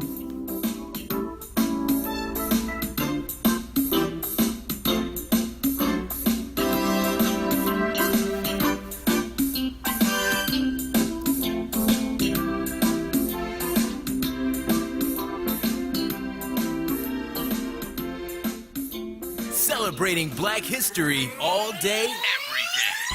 Medgar Evers. All we want you to do is keep going with this fight for freedom. When we get this unity, ladies and gentlemen, nothing can stop us. This is WURD Radio, 96.1 FM and 900 AM WURD. Philadelphia, independent Black media. You're listening to The Source with Black Women's Leadership Council on WURD Radio. Streaming live on WURDradio.com and the WURD Radio app. We're back. We're going to go directly to the phone to Willie in Strawberry Mansion. Yes. Hi. Can you hear me? We can hear you. Hi, Willie. Hi. The only thing I want to clear up, I keep hearing this put out there that the police caught the guy from the killing on Jefferson Street in 2 days. But what people don't understand, it wasn't because it was more police effort. What happened was he got caught driving around in a stolen car. That's why they caught him in 2 days. Okay, so how did they know it was him driving the stolen car? Did he get out and say he did it? That's why he got caught in 2 days, not because they put more police work. Okay, stay with me. Stay with me, Willie. Willie, stay with me. He was riding around in a stolen car. How did they know that he was the guy that perpetrated the act? Well, because they knew who he was, but they didn't know. How did they know? How did they know who he was? I guess through police work. But I'm just saying that. Well, then you just made my case because they did police. They did police work to find out who the perpetrator, who he was, and then they were able to pick him up. What we're saying is that we don't get that kind of stuff done. It's like no suspects is what we just. Do the work for yourself. Look through the newspapers, look through the reports, and they'll tell you, well, we have no suspects. Yeah, I hear that too. But a lot of people are just thinking because of the race, they caught him in 2 days. But that's not really the case. Okay, I guess we don't speak the same language because I just said, how did they know it was him?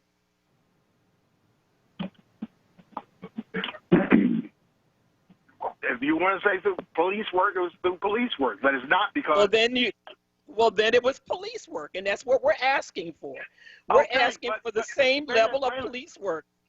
Okay, but at the same time, people in that neighborhood are willing to talk. when you come to our neighborhoods, they see a murder happens, nobody wants to say anything. And they know who you know what? You know what, Willie? I think that was our neighborhood, Willie. That was our neighborhood. So I don't know exactly what you're saying. You know, so that was our neighborhood. So if there was cooperation there for that young man, there should be cooperation from the same neighborhood for other people. If it was based on cooperation, or it might have been based on some officers going out there knocking door to door and doing some police work that they don't normally do because the other lives are not quite as valuable to them. Well, let me tell you, I grew up in North Philly, and they have knocked on doors, asked questions, people standing right out there have seen murders and will not talk. Two things can be true at the same time, Willie. Yeah, I'm saying. And it doesn't. That two things can be true. We're saying as a matter of pattern and practice, we don't see that happening. We have the DA on, so we have to go. Thank you, Larry. Hello. Good afternoon. Good afternoon, DA. Good afternoon, Larry. Good afternoon. It's wonderful to hear both of you. Yes, I think we still have. I think we have Emma on this week from rehab. Are you still on, Emma? Thanks, Joanne. We might need you to help bust her out of rehab. I won't ask what kind. I'll just let that go. You'll just let that. Listen, her drug of choice is food. Believe me, that's it. So you've been pretty popular this week. I mean, I can't pick up the news, the paper, and all of this other stuff. I mean, my goodness, fill us in. You know, we want to hear about all of this wonderful stuff that's been happening. Well, next week I'll be unpopular, so I'll take this week. So what is going on? We did a press conference on Monday. We spoke about the expansion of diversion for adults. Diversion means that rather than trying to hold someone accountable with a conviction on a non-serious offense, you try to hold them accountable, but without a conviction. So they do community service. They may have to pay some restitution. They may have to do some kind of treatment or in some other way help out a victim if there's a victim involved. But we are big believers in second chances, especially for people who are fundamentally law-abiding people who have made a mistake. We believe in that, and we've expanded diversion. So we did a press conference around that. It got a little bit of a commotion when I repeated the idea of a community group that was working against gun violence, who had an event over the weekend, actually on Valentine's Day, which I attended. And that idea is to have a public-private collaboration to get together $100 million for the purpose of supporting prevention programs, especially ones aimed at youth. I mentioned that during the press conference, and it's gotten a lot of public support for the same reason it was lifted up by a community group in the first place. You know, Chicago saw some tremendous improvements over a couple of years before the pandemic after they had a public-private collaboration and they raised something like $70 million.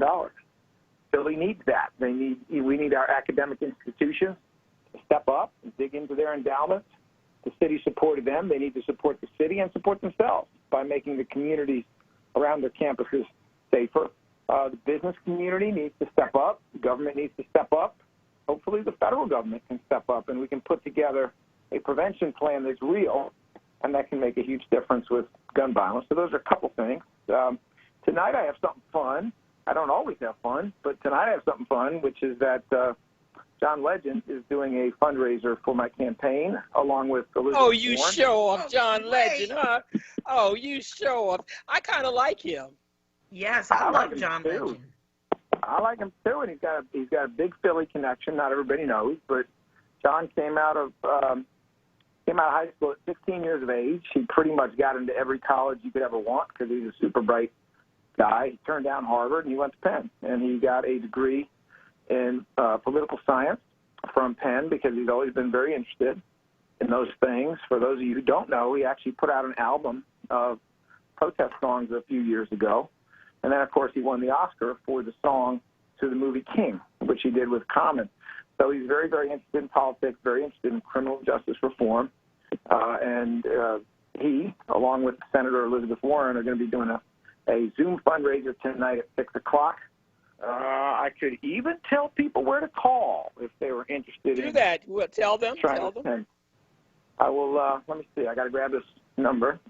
So if you're interested, the tickets are available by email. And the young man working on our fundraising is a guy named Alex. Alex can be reached at 215-821-9767. So I'm like you. I'm a big fan of John Legend. I think he's a kind of a great guy. I think his wife's kind of great too. And I like his wife, Christy Teigen. I like her. I like her feistiness. She is feisty. She was very feisty. She took on Donald Trump every turn. She did, and I was just the other day I was looking at the lyrics to his song "All of Me." I guess it's called "All of Me." The very first line it's of beautiful. that song, which is really about it's really about a loving relationship, a romantic relationship. The very first line of that song is something about "There you go with that smart mouth." And I looked at that. First of all, she's really smart, and then she's really funny. So I got to wonder if he actually wrote that for her. I'm not going to ask him off. Well, they're still married, so I imagine she liked that first line. Yeah, I always thought that too. Well, this is good. So we read something in the paper about a clash with you and a federal judge because of the release of a lifer. We want to talk about that for a minute? Sure. And I want to make sure I don't go over the line here because I actually think that every now and then some of our judges act in ways that are really inappropriate, but I don't want to join the party. So there was a case which existed both in state and federal court where certain issues were being addressed. The issues in the case involved a prosecutor who used to be in this office who had provided a few witness statements, but it appeared had held back far more witness statements than he provided. And so a trial went on that wasn't fair. A trial went on where the defense didn't have access to these other witness statements. The law said they had to get them. And the question was whether or not the conviction needed to be reversed. What ultimately occurred is that a state court judge made a decision that the trial needed to be reversed before this federal court judge made a decision. And, he didn't like it. Had a few things to say about it. This is not the first time that particular judge has had a few things to say about the office. And the truth is that particular judge used to be a prosecutor in this office. And he was a prosecutor in this office around the time that some things were going on that this office has criticized. And unless I am mistaken, he's also a Republican. So you may read into that what you wish to read or not read, but all I can say is we don't expect everybody to agree with everything we do all the time. We're going to continue to try to be fair, and we're not going to be cowed by people who believe that the way to deal with their disagreements with us, is getting louder than they need to get. Let me just say that. Well, we kind of can read through some of the ridiculousness that we can see. We're not as, I think that sometimes people who don't work in the best interest of our community kind of think that we can be easily distracted about rhetoric that they think that we're going to come join them in. We've got eyes and we can see. And so and we're just not going to allow ourselves to be distracted with nonsense. But I do believe for the listening audience that we need to sometimes give clarity to things that are statements that are made, articles that are written, where we think that it needs further information. Well, I appreciate that. I think sometimes it's important to round out the picture. It most definitely. So now we're coming up to the budget, and you've asked for a few things in the budget, and we'd like for you to speak on that because we just had a good hour with Councilman Kenyatta Johnson, and he talked about some of the things that he's doing with you guys and the police commissioner. He also promised to bring the police commissioner on, and we're going to be waiting for that. Yes. Because as we said, the gun violence, it can no longer be tolerated.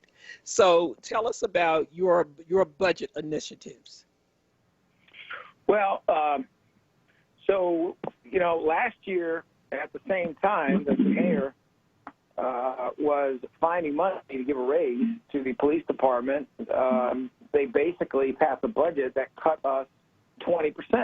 Cutting us 20%, if it had actually occurred, would have meant firing 120 people. It would have been firing 60 lawyers, which is completely undoable when you're trying to do a good job with prosecuting shootings and homicides. And we are doing a good job prosecuting shootings and homicides. We had an 85% conviction rate, which is very high, highest in about 5 years, shortly before the pandemic hit and kind of shut down the courts, right? So that was untenable. We knew it was untenable, and fortunately, certain people in council were able to make clear that while the DA's office was willing to do what it could, firing a bunch of people is simply undoable. So it's a little bit hard to know what budget we're talking about. We're really just trying to have a budget that makes sense instead of having them pass a budget that requires us to come back and ask for money. It is impossible for there to be any kind of public safety in the city unless you adequately fund the public defender's office, the DA's office, in addition to doing what they always do, which is adequately or more than adequately funding the police department and the courts. So we expect that, once again, even though there's some politics involved, there always is, even though someone may want to say something or have a headline to some effect, we expect that the city and city council will understand the necessity of making sure that an office of 600 people has the lawyers it needs, has the support staff it needs. We are not driving a Cadillac over here. We are keeping this car together. It's a little bit of a hoopty, but I can tell you the people driving it are keeping it on the road and they're keeping it moving, and we are going to continue to do that. We just can't have a world where somebody takes all four wheels, and that will not be happening. I have much faith that city council understands the necessity of our being adequately funded. Well, we're going to continue to make sure that as long as your focus and directive is to help to alleviate the community of violent crime and to get these perpetrators off the street, we are all for it. Specifically, I thought that I read somewhere that there's some initiatives that you have specifically that you're incorporating into your budget request. Well, we have a lot of grant funding which comes in from the outside, so some of this stuff is a combination of those things. The beauty of grant funding is it doesn't fall on the taxpayer. It's something that we can go ahead with. So some of what we're talking about is grant funded, and some of it comes through the office. Sometimes it's collaboration. But, for example, we have a restorative justice program that is almost all grant funded to deal with juvenile crime. And what that means, essentially, is you take offenses that are not too serious. You take the victim, you take the perpetrator, you get them together, and there's a lot of talk. And the kid who's done something wrong talks about it, owns up to it, explains the circumstances. The person who's been wronged talks about it, explains how it has affected him or her and affected their life. And then you come out of there with a contract. And essentially the contract is that the kid's going to be, doing better in school, or be in school 4.5 days a week instead of 2, that they're going to pay restitution to the person that they've harmed, and they're going to do something special for that person, use a special skill that they may have in some way. It's a program that was very, very successful in Oakland. It made victims much more satisfied than they were in traditional juvenile court, and it also resulted in much lower crime from the juveniles who participated in it as they move forward. So that's an example of a new initiative we're excited about. Most of that is grant funded. We have a lot of other things going on. As you know, I've been a huge advocate for a very long time of there being money that's going to go into forensics. I won't go through that whole thing again because we talk about it every week, and I'm sure your listeners know. But I hope somewhere in this budget they're going to find some money for the purpose of having cutting-edge forensics around guns and around telephones, as we've spoken of many times. It's such a small part of a budget. And when we're talking about this in the context of, you know, the leadership of the FOP having the audacity to ask for extra money simply because police officers carry body-worn cameras now? I mean, really? Is that what we're going to do? Every time you get a new piece of equipment, you get more money? Is that the next thing we're doing here? There needs to be some balance here. There needs to be some sensible use of public resources, whether it's through grant funding or direct funding. Two things, Larry. We're going to go to break and then come right back because we know that you'll have to leave us at 3:30. The two things is we ask every council person about that budget, and we're going to stay on it throughout the whole budget process. We are going to be leaning very hard on that initiative for that forensic stuff that you have requested, and we're going to keep at it. And the second part is I want the head of the FOP to please tell me about Blue Lives Matter when the Blue Lives got their butts kicked down in Washington by the president and the Republicans. So I want to know exactly what he's going to do, and I want to see him hold up Officer Goodman, who was a good Blue Life that was helping to save our senators and Congress people. I want to know what letter did he write in support of him. We're going to commercial. We'll be right back. I want you to answer that when we come right back. You're listening to Black Women's Leadership Council on WURD Radio, 96.1 FM, 900 AM, streaming live on WURDradio.com. We'll be right back. The moments, the movements, the culture, then and now, how we got here and where we're going. WHYY shines a light on our past and our progress like no one else. Tonight and tomorrow at 9, an intimate new series from Henry Louis Gates Jr. exploring the 400-year-old story of the Black church in America, the changing nature of worship spaces, and the men and women shaping them. The Black Church, tonight and tomorrow at 9 on WHYY TV 12.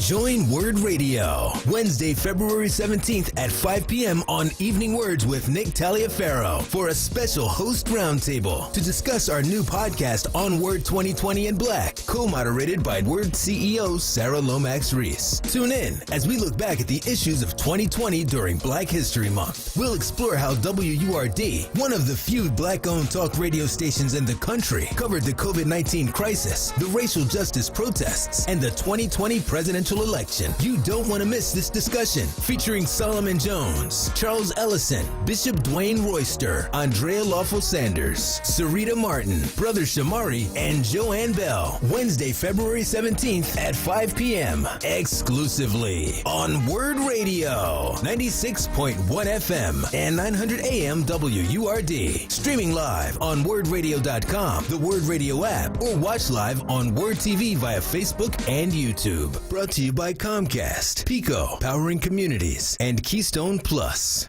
You're listening to The Source with Black Women's Leadership Council on WURD Radio. Streaming live on WURDradio.com and the WURD Radio app. Larry, we're back. We're going to come right back to you real quick because we know you have to go, so you want to answer that. Go ahead. Well, you know, you raise a really good point, which is one of the loudest voices in the city. The head of the Fraternal Order of Police, a man who, in my view, speaks for almost none of the rank and file, got real quiet when, his candidate for president, Donald Trump, lost. He got real quiet when we saw the heroism of Officer Goodman, the one you're talking about, who led those fools around the Capitol in the wrong direction to save the lives at great risk to himself of all of our legislators.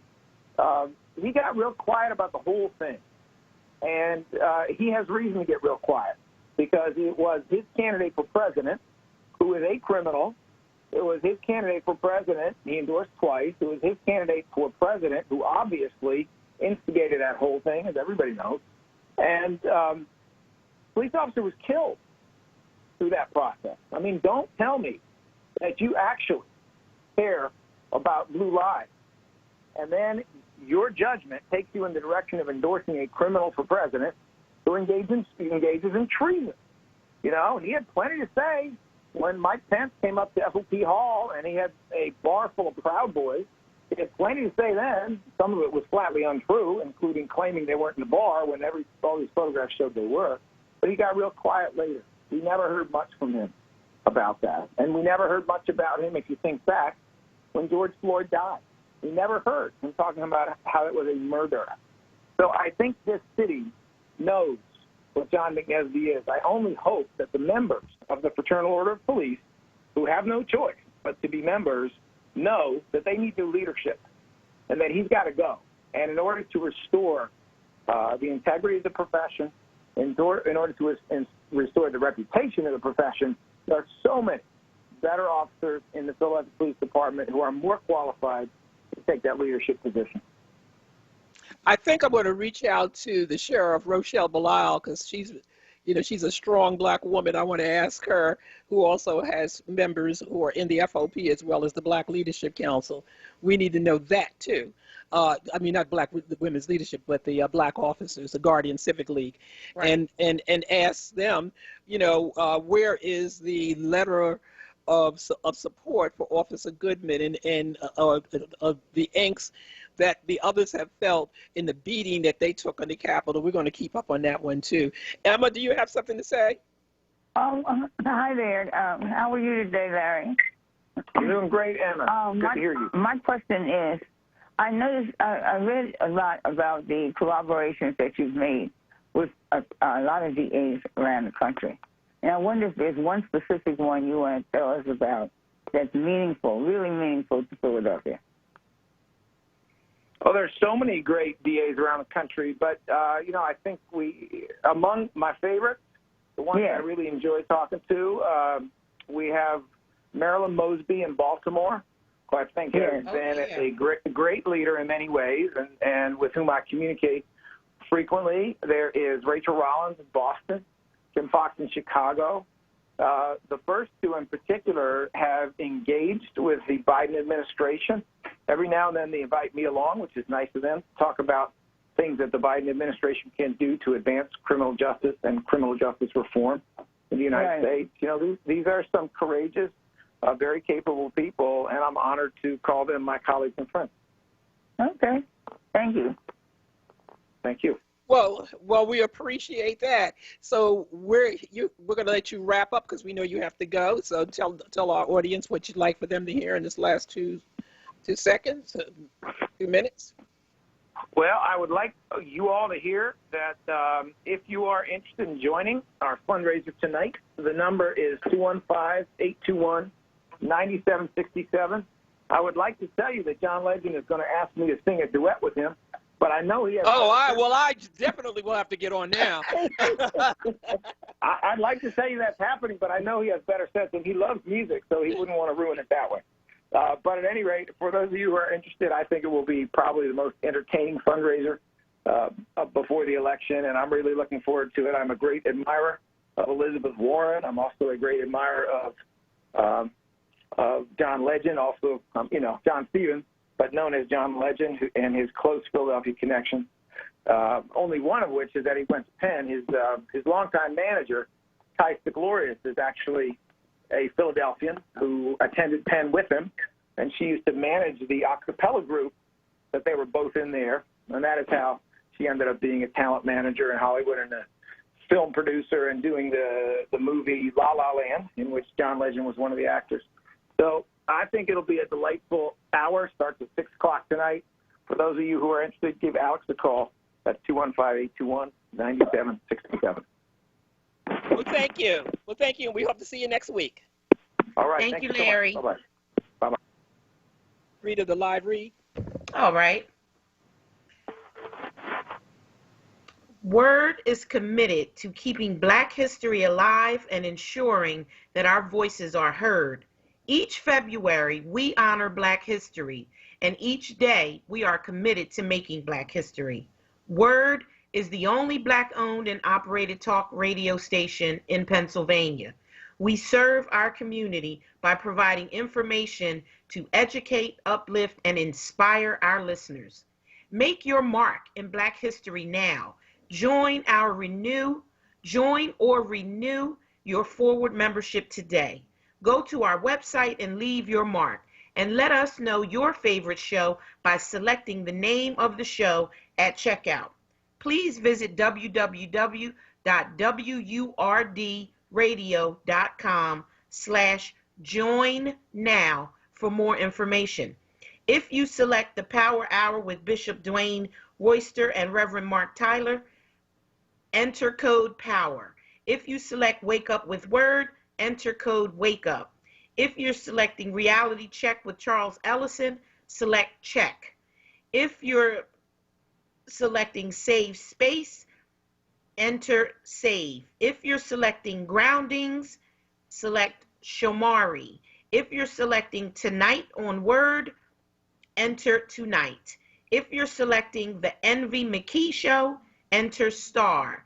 If you're selecting The Source, enter Andrea for Andrea Lawson's show. For Tiffany's show, enter Tiff. And for Black Women's Leadership Council, enter BWLC. If you're selecting Evening Words with Nick Taliaferro, enter Taliaferro. If you're selecting Electric Magazine, enter Electric. Well, thank you. You know, this show has gone by pretty fast again. Emma, you still with us? Yes, I'm still here. Because we were a little worried that they might have been serving you that rehab food right now, and you was going. Well, it's easy to doze off in this environment, of course, but I'm okay. Well, so what's happening? Everything else was good. I thought the show was good, and he had a lot to get into, a lot of good information. Yes. As did Kenyatta. But here again, we need to follow up on everything. I know. Yeah. So I wanted to go back for a minute to a conversation last week about the Lieutenant Governor Featherman. I'm still not satisfied with his answers to him pulling a gun on a black jogger. Right. And then and then suddenly we should forget that it happened because he's on all of the liberal shows on MSNBC, and and touting himself as the next senator. I think we need to look very carefully at who we want as the second Democratic senator in the state of Pennsylvania. Let's not get fooled. Let's not get bamboozled. Let's not let people give us who they want us to have. Let's not do that at all. We need more information. We really do. We have a couple of calls. We're going to go through them. We got a couple of calls going through real quickly. George from Center City. Ladies, good evening. How are you? Ms. Chappelle. Good evening, George. How are you? I'm fine. Listen, let me, first of all, I wouldn't even have the police commissioner come on. It's like you begging her to save her career. I mean, you were the first ones that asked her to come on, and she ignored you. She don't do black. Her AKAs and all of them, they have asked her to go on black media. She don't like doing black media. It's like making somebody eat something. If she wanted to come, I wouldn't even accept her. Now that she's in trouble, they're like the rest of those special Negroes. They always come back to the neighbor and say, can you help me? I'm in trouble. And then you got the ones who want to kiss up and they say, oh, yes, she's this. No, she's not anything for black people, okay? She don't do black media. McNesney and Kenny going to have to tell you, yeah, you can go. Everybody black that's prominent in this city has went to her and say, look, you got to do some black media. And you'd be surprised how dirty she talks when she say that, okay? So don't even accept on your show. Let the chips fall where they may. I mean, you keep begging her to come on your show. Like, who is she to beg her to come on your show? She ain't that important. Those people going to keep dying no matter what, okay? Because she ain't going to stop it. And Kenyatta, he's from the street. And all that stuff he say, Kenyatta, please don't come on this show and sit up there and talk political. Talk where you know from the streets. He's very street smart. What he's talking about, cars and all that there, guns, that was 30 years ago. They don't even do that no more. Kenyatta's going on what was in the past. Go to your friends, the guys, some younger guys, and ask them, Where the gun houses at in your district? You got more gun houses in your district, and the reason they don't bust them, ATF agents have been on the station, white agents have said, the reason we can't do it because we have to give them back. The numbers are not scraped off. They have receipts, and it's a zoning matter. All they're going to do is get fined, and they have to give their guns back. You don't believe it? Ask Sylvester Johnson. He used to take the guns and melt them down. It's a waste of their time. Ask Larry why they don't bust them. Larry asked the same thing. All these guns going around here, I mean, it's too easy to get them. Like Maurice said, they make all these gun laws, but they're for gun-buying citizens. Who's going to go kill somebody and go to a store and buy a gun? Don't make sense. All these groups that's getting money, ask yourself, what do they do? The question is absolutely nothing. Nothing. All they do is have $1 million in their bank account and go around the country doing this, doing that, you know, seminars and all that. Man, I wouldn't give none of them groups a dime until you prove your work. Everybody play these games. It's very simple and easy to stop the problem. But McNesby and others don't want to stop it. These people in this city hate two people they hate. They hate Larry and they hate McNesby. Blacks hate McNesby. White folks hate Krasner. You know why? Because Larry's more fair. Krasner, until these people go and apologize for making them look like a fool, them cops going to keep letting the killing go on. But nobody want to accept the facts of what is. Everybody want to live in some fantasy world of kissing up, you know, have these, what they call chat and choose. Yeah, we having meetings. Yeah, they have meetings. But ask who be at the meeting. They go out and order big old hoagie platter. Or they even do now. You know, they can't get the meals anymore because Miss Tootsie's son is not around. But that's all they do. Order food, get bigger and bigger and bigger, and sloppy and sloppy and sloppy. They care nothing about black people, and the ones who don't care is black. Black folks, that's a shame. They be right in there agreeing with white folks. Look at them like they're crazy. Hey, they don't care nothing about their own. So you know they don't care about us. That's why we can't get no funding for nothing. All this here, we're going to give this group some money. They shouldn't give them groups nothing. What do they do? If they do a forensic report, which they are, look at their expenditures. None of it go in the community. You ever see them in the community? It's about 250 groups, what they call gun groups in the city, and they don't do nothing. Nothing. Well, let us say this, George, let us say, George. So there is a lot to be said, and I think you raise a lot of different issues. And what we're going to do is to continue to provide information. It is not about, we don't care personally whether the police commissioner likes us or doesn't. That is not our issue. We care about getting information out, and we care about asking questions and getting answers. And if she's in the seat of the police commissioner, then that is her job, and that is what we want to know about. We're going to go to our next call. I think we have B from Delaware. Hello, Joanne, Rita, Emma from Rehab, and JB, the young phenom, and Worldwide Word and Lomax families. And special kudos to Sarah Lomax Reese and the Word producers and hosts who continue to keep us informed, connected, and focused on moving forward with empowerment. Listeners, in these critical times, please get or renew your memberships for less than $0.25 a day. It's a small price to pay for an opportunity to reimagine and shape our collective progress and survival. Joanne and Emma, we are so glad that you are still enlightening us, particularly you, Emma, during your rehab. Thank you both so much for passing the torch to Rita. Rita, we love you and JB and the young members of our WURD crew and family so much.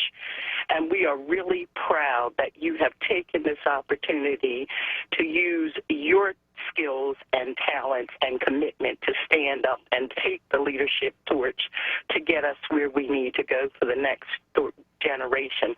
I really want to thank the Black Women's Leadership Conference for always seeing the issues and focusing on our collective condition and proposing steps for our collective progress.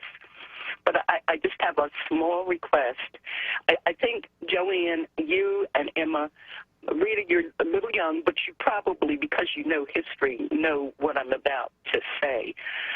Remember Proxmire's fickle finger of fate, how he regularly made an award to those who were abusing or misusing our collective resources. And I was just wondering if, in addition to your report card, on a weekly basis, you could set aside maybe a 10 or 15-minute segment to do a rogues gallery of those who continue to misuse and abuse their positions of trust. And maybe you can add a heroes gallery, or you can name it what you want, but to highlight those who are actually using their positions of power to advance us collectively and moving us forward.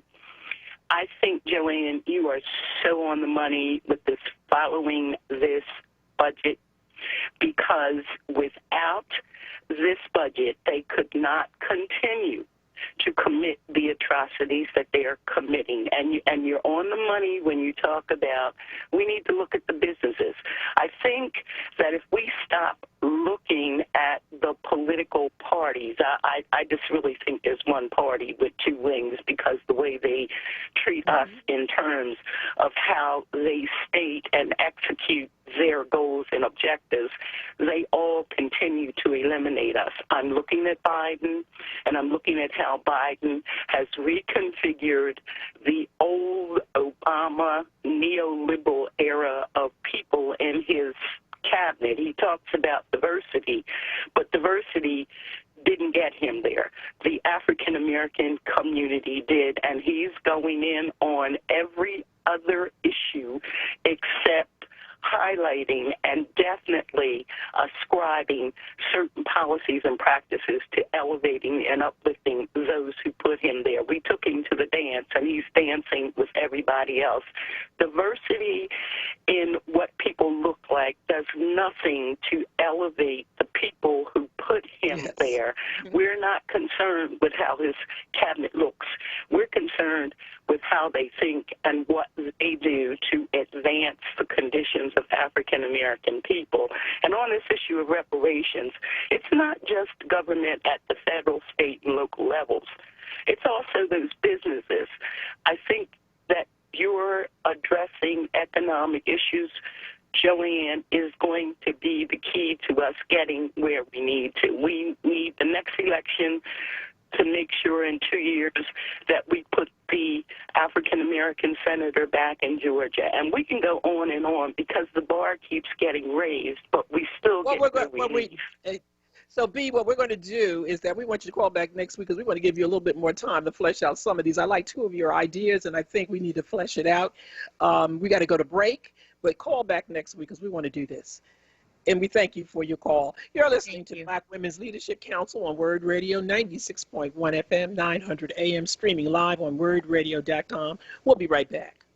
Did you know you can use LIHEAP to pay your PICO bill? Last year, PICO customers received almost $17 million in free LIHEAP support. This year, take advantage. This deal is first come, first served. Apply now. Call 800-34-HELP-4. I'm Anthony McGlaughlin. Been denied insurance? Call 215-782-8574. Life insurance, age 0 to 85, no examination needed. Homeowners insurance, any home, any condition, same-day coverage. 215-782-8574. Auto insurance, we can have you covered in 15 minutes. Business insurance, call 24 hours a day, 215-782-8574. I'm Anthony McGlaughlin. When you need insurance, I can help. This WURD Wellness Vignette is brought to you by Keystone Plus. WURD Radio presents the following wellness tip to support our listeners with mindfulness and motivation as we continue to navigate the pandemic together. Hi, this is Halana, your resident health and wellness coach, with tips to help you stay well. Nature is all around us, and each tree supports our ability to breathe fresh, clean air. Let's think about this for a moment. When we take a walk in nature, we open our senses to appreciate the beautiful world around us and connect back to the earth. Taking a walk in nature can simply look like this. Number 1, stop for 5 minutes on your drive home and walk to the waterfront. Number 2, spend an hour this weekend walking a hiking trail nearby. Number 3, go for a 15-minute after dinner walk. Sometimes we think spending time in nature has to be an all-day experience. Yet, even just a few minutes a day can make a big difference. Taking a walk in nature is something we can all do to support our overall health. Go ahead, try it today. Stay well with WURD. Happy living. Stay well with WURD. Connect with us at wordradio.com. This WURD Wellness Vignette was brought to you by Keystone Plus. This is not a fad for us. We will not resume our regular programming when things die down. We're not black to help our bottom line or because it's politically correct. We're not joining a fight. This has been our fight, our message, our people. Black lives have always mattered here. We are Undeniably, indefatigably, unapologetically, permanently Black Talk Media. WURD. Hello, I'm Jose Hernandez, and I have been using a wheelchair since my accident in 1995. I guess if I had one message for the general public, it would be that I appreciate your help. But please, ask first. I know you mean well, but I've actually got everything under control. And if I don't, I'll ask for assistance. People with disabilities just want the same respect and consideration as everyone else. This is a message from United Spinal Association. Download our disability etiquette booklet at unitedspinal.org. You're listening to The Source with Black Women's Leadership Council on WURD Radio. Streaming live on wordradio.com and the WURD Radio app. We're back, and we're going to go to Youssef in Oak Lane. Yes, good afternoon, Miss. Good afternoon. Yeah, I want to just say that I'm glad that Emma is feeling better, and I was more than happy to hear from her. And there's something I wanted to speak on for us, like you're concerned, you're very intelligent, and you're concerned for us. You know, very few people have the concern and the intellectual ability that your program, you know, puts out. And I want to say I appreciate it because, you know, you hear a lot of radio hosts, and they just don't have the concern that you have. You know, you are very concerned about especially our children. You know what I'm saying? And then I've heard people call in and say that they don't want to hear about the trauma of people that look like us. You have to hear about our trauma because if you don't know our past, you cannot deal with the future. Because if we want to move forward, we have to deal with things that have happened to us so we know how to block those things from happening to us again. See what I'm saying? Yeah. Okay, so, you know, I just want to call in to thank you for being concerned. We thank you. Yes. I wish Emma, you more. Thank you. That's all I'm saying. Thank you. Emma, you wanted to say something? No, I think he's right because people are quick to say, I don't want to hear the negative stuff. I just want to hear the positive stuff. But if you don't hear the negative stuff, you can't really go forward because it's the negative stuff that's causing us to address it and cause the problem and develop the positive solution. Absolutely. Absolutely. So I agree with you, sir. Mm-hmm. We're going to go to Ken in West Philly. And greetings. How are you? Greetings. Hi, Ken. Hey. You know, I'm a little upset when I hear people going around screaming and yelling about they are doing nothing and then give me no backup information. Okay, so I think that in terms of how we can do something, one of the major things in the police force is something called the 1033 program. It's expensive. They're spending a lot of money on military weapons, M14s, A1s, and so forth. And that's what happens across the nation, not only in the police forces, but like the University of Pennsylvania, for instance. Students are demonstrating around not having that 1033 program money coming in there. Equipment comes in, and they spend money on weapons back into the military. And if you look into the 1033 program, and there's a second program, you'll be able to find a way that you can start diverting money out of the police force to the needed that you would have to have people out who are social workers and doing things that you run into a mental case, and not to send the police out. I used to call the police a lot. Why? Because we had a lot of mental cases out in West Philadelphia and North Philadelphia. But I would specifically, and I tell everybody, specifically make sure you ask for a health wagon, somebody who is there, who is actually in a health wagon, not a policeman. Because if you do, you're going to get yourself a real interesting set of folks. So if you get somebody who comes out and will take them, it used to be the Hanneman. They would take folk to Hanneman. They called it 302ing them. They would have a mental condition. You put them in Hanneman. It's behind a locked door operation so they don't hurt themselves and other folks. It doesn't exist anymore because Hanneman's out of business. So we're going to have to start moving the monies from the police force from the 1033 program, and I'm telling you, it's hundreds of thousands of dollars in that program. So if you get that program moved and stop buying weapons from the United States military, suddenly you find yourself with the type of cash that you can move around on. And I would advise you to get a hold of whoever it is, I think it's Miss Gutierrez, and they had, believe it or not, police contract hearings in City Council. I testified in them. So it's necessary for us to start doing this sort of work more so. I used to think it wasn't necessary. So Yes, it was Catherine Gilmore Richardson who asked for the review of the police contract. And I wanted to get a little clarity on what did you call the 1033. Now, that allows the police department to acquire or purchase military apparatus, but whose budget is it coming out of? Is it coming out of the city's budget, or is this something coming out of the federal budget through the 1033 program? They give the 1033 program and another program gives police forces all across the United States and universities and colleges free equipment. But they also sell them equipment. M14A1 rifle, something I used to fire when I was in the military. And this police force here buys a lot of stuff. If you go in and look into the police force, and we did, you will find a listing of the equipment that has been bought by various police forces all across the United States. And believe me, they don't need the stuff. Some people... We agree with that. We agree with that. Have had themselves buying tanks and armored personnel carriers back. So we have to look into this. It's expensive. Move that money. I think, Ken, under the Obama administration, towards the end, they stopped that program, and I think that it was re-upped under, 45. I refuse to call him the president. Yeah. Administration. But let's say this: we're going to have the finance chair, which is Councilman Derek Green, and the chair of appropriations, which is Councilwoman Maria Sanchez, and we'll ask them about any line items in the budget that support the contention that how much is being spent on military grade apparatus from the feds. We thank you for your call.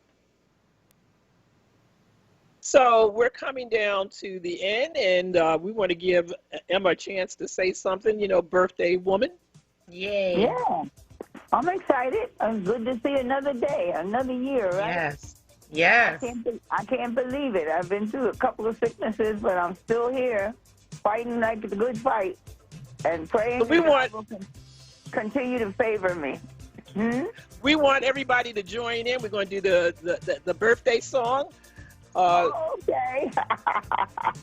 Yay. Here it comes. Come on. Okay, do it tonight. Yes. We're doing it now. Well, happy birthday, right? Yes.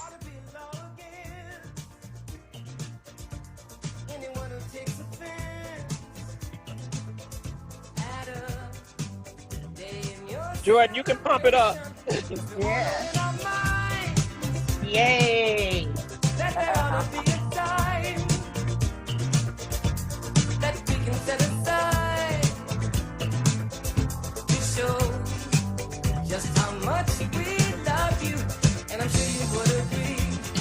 Happy birthday, Emma. Yay. Happy birthday, Miss Emma. Happy birthday to you. Happy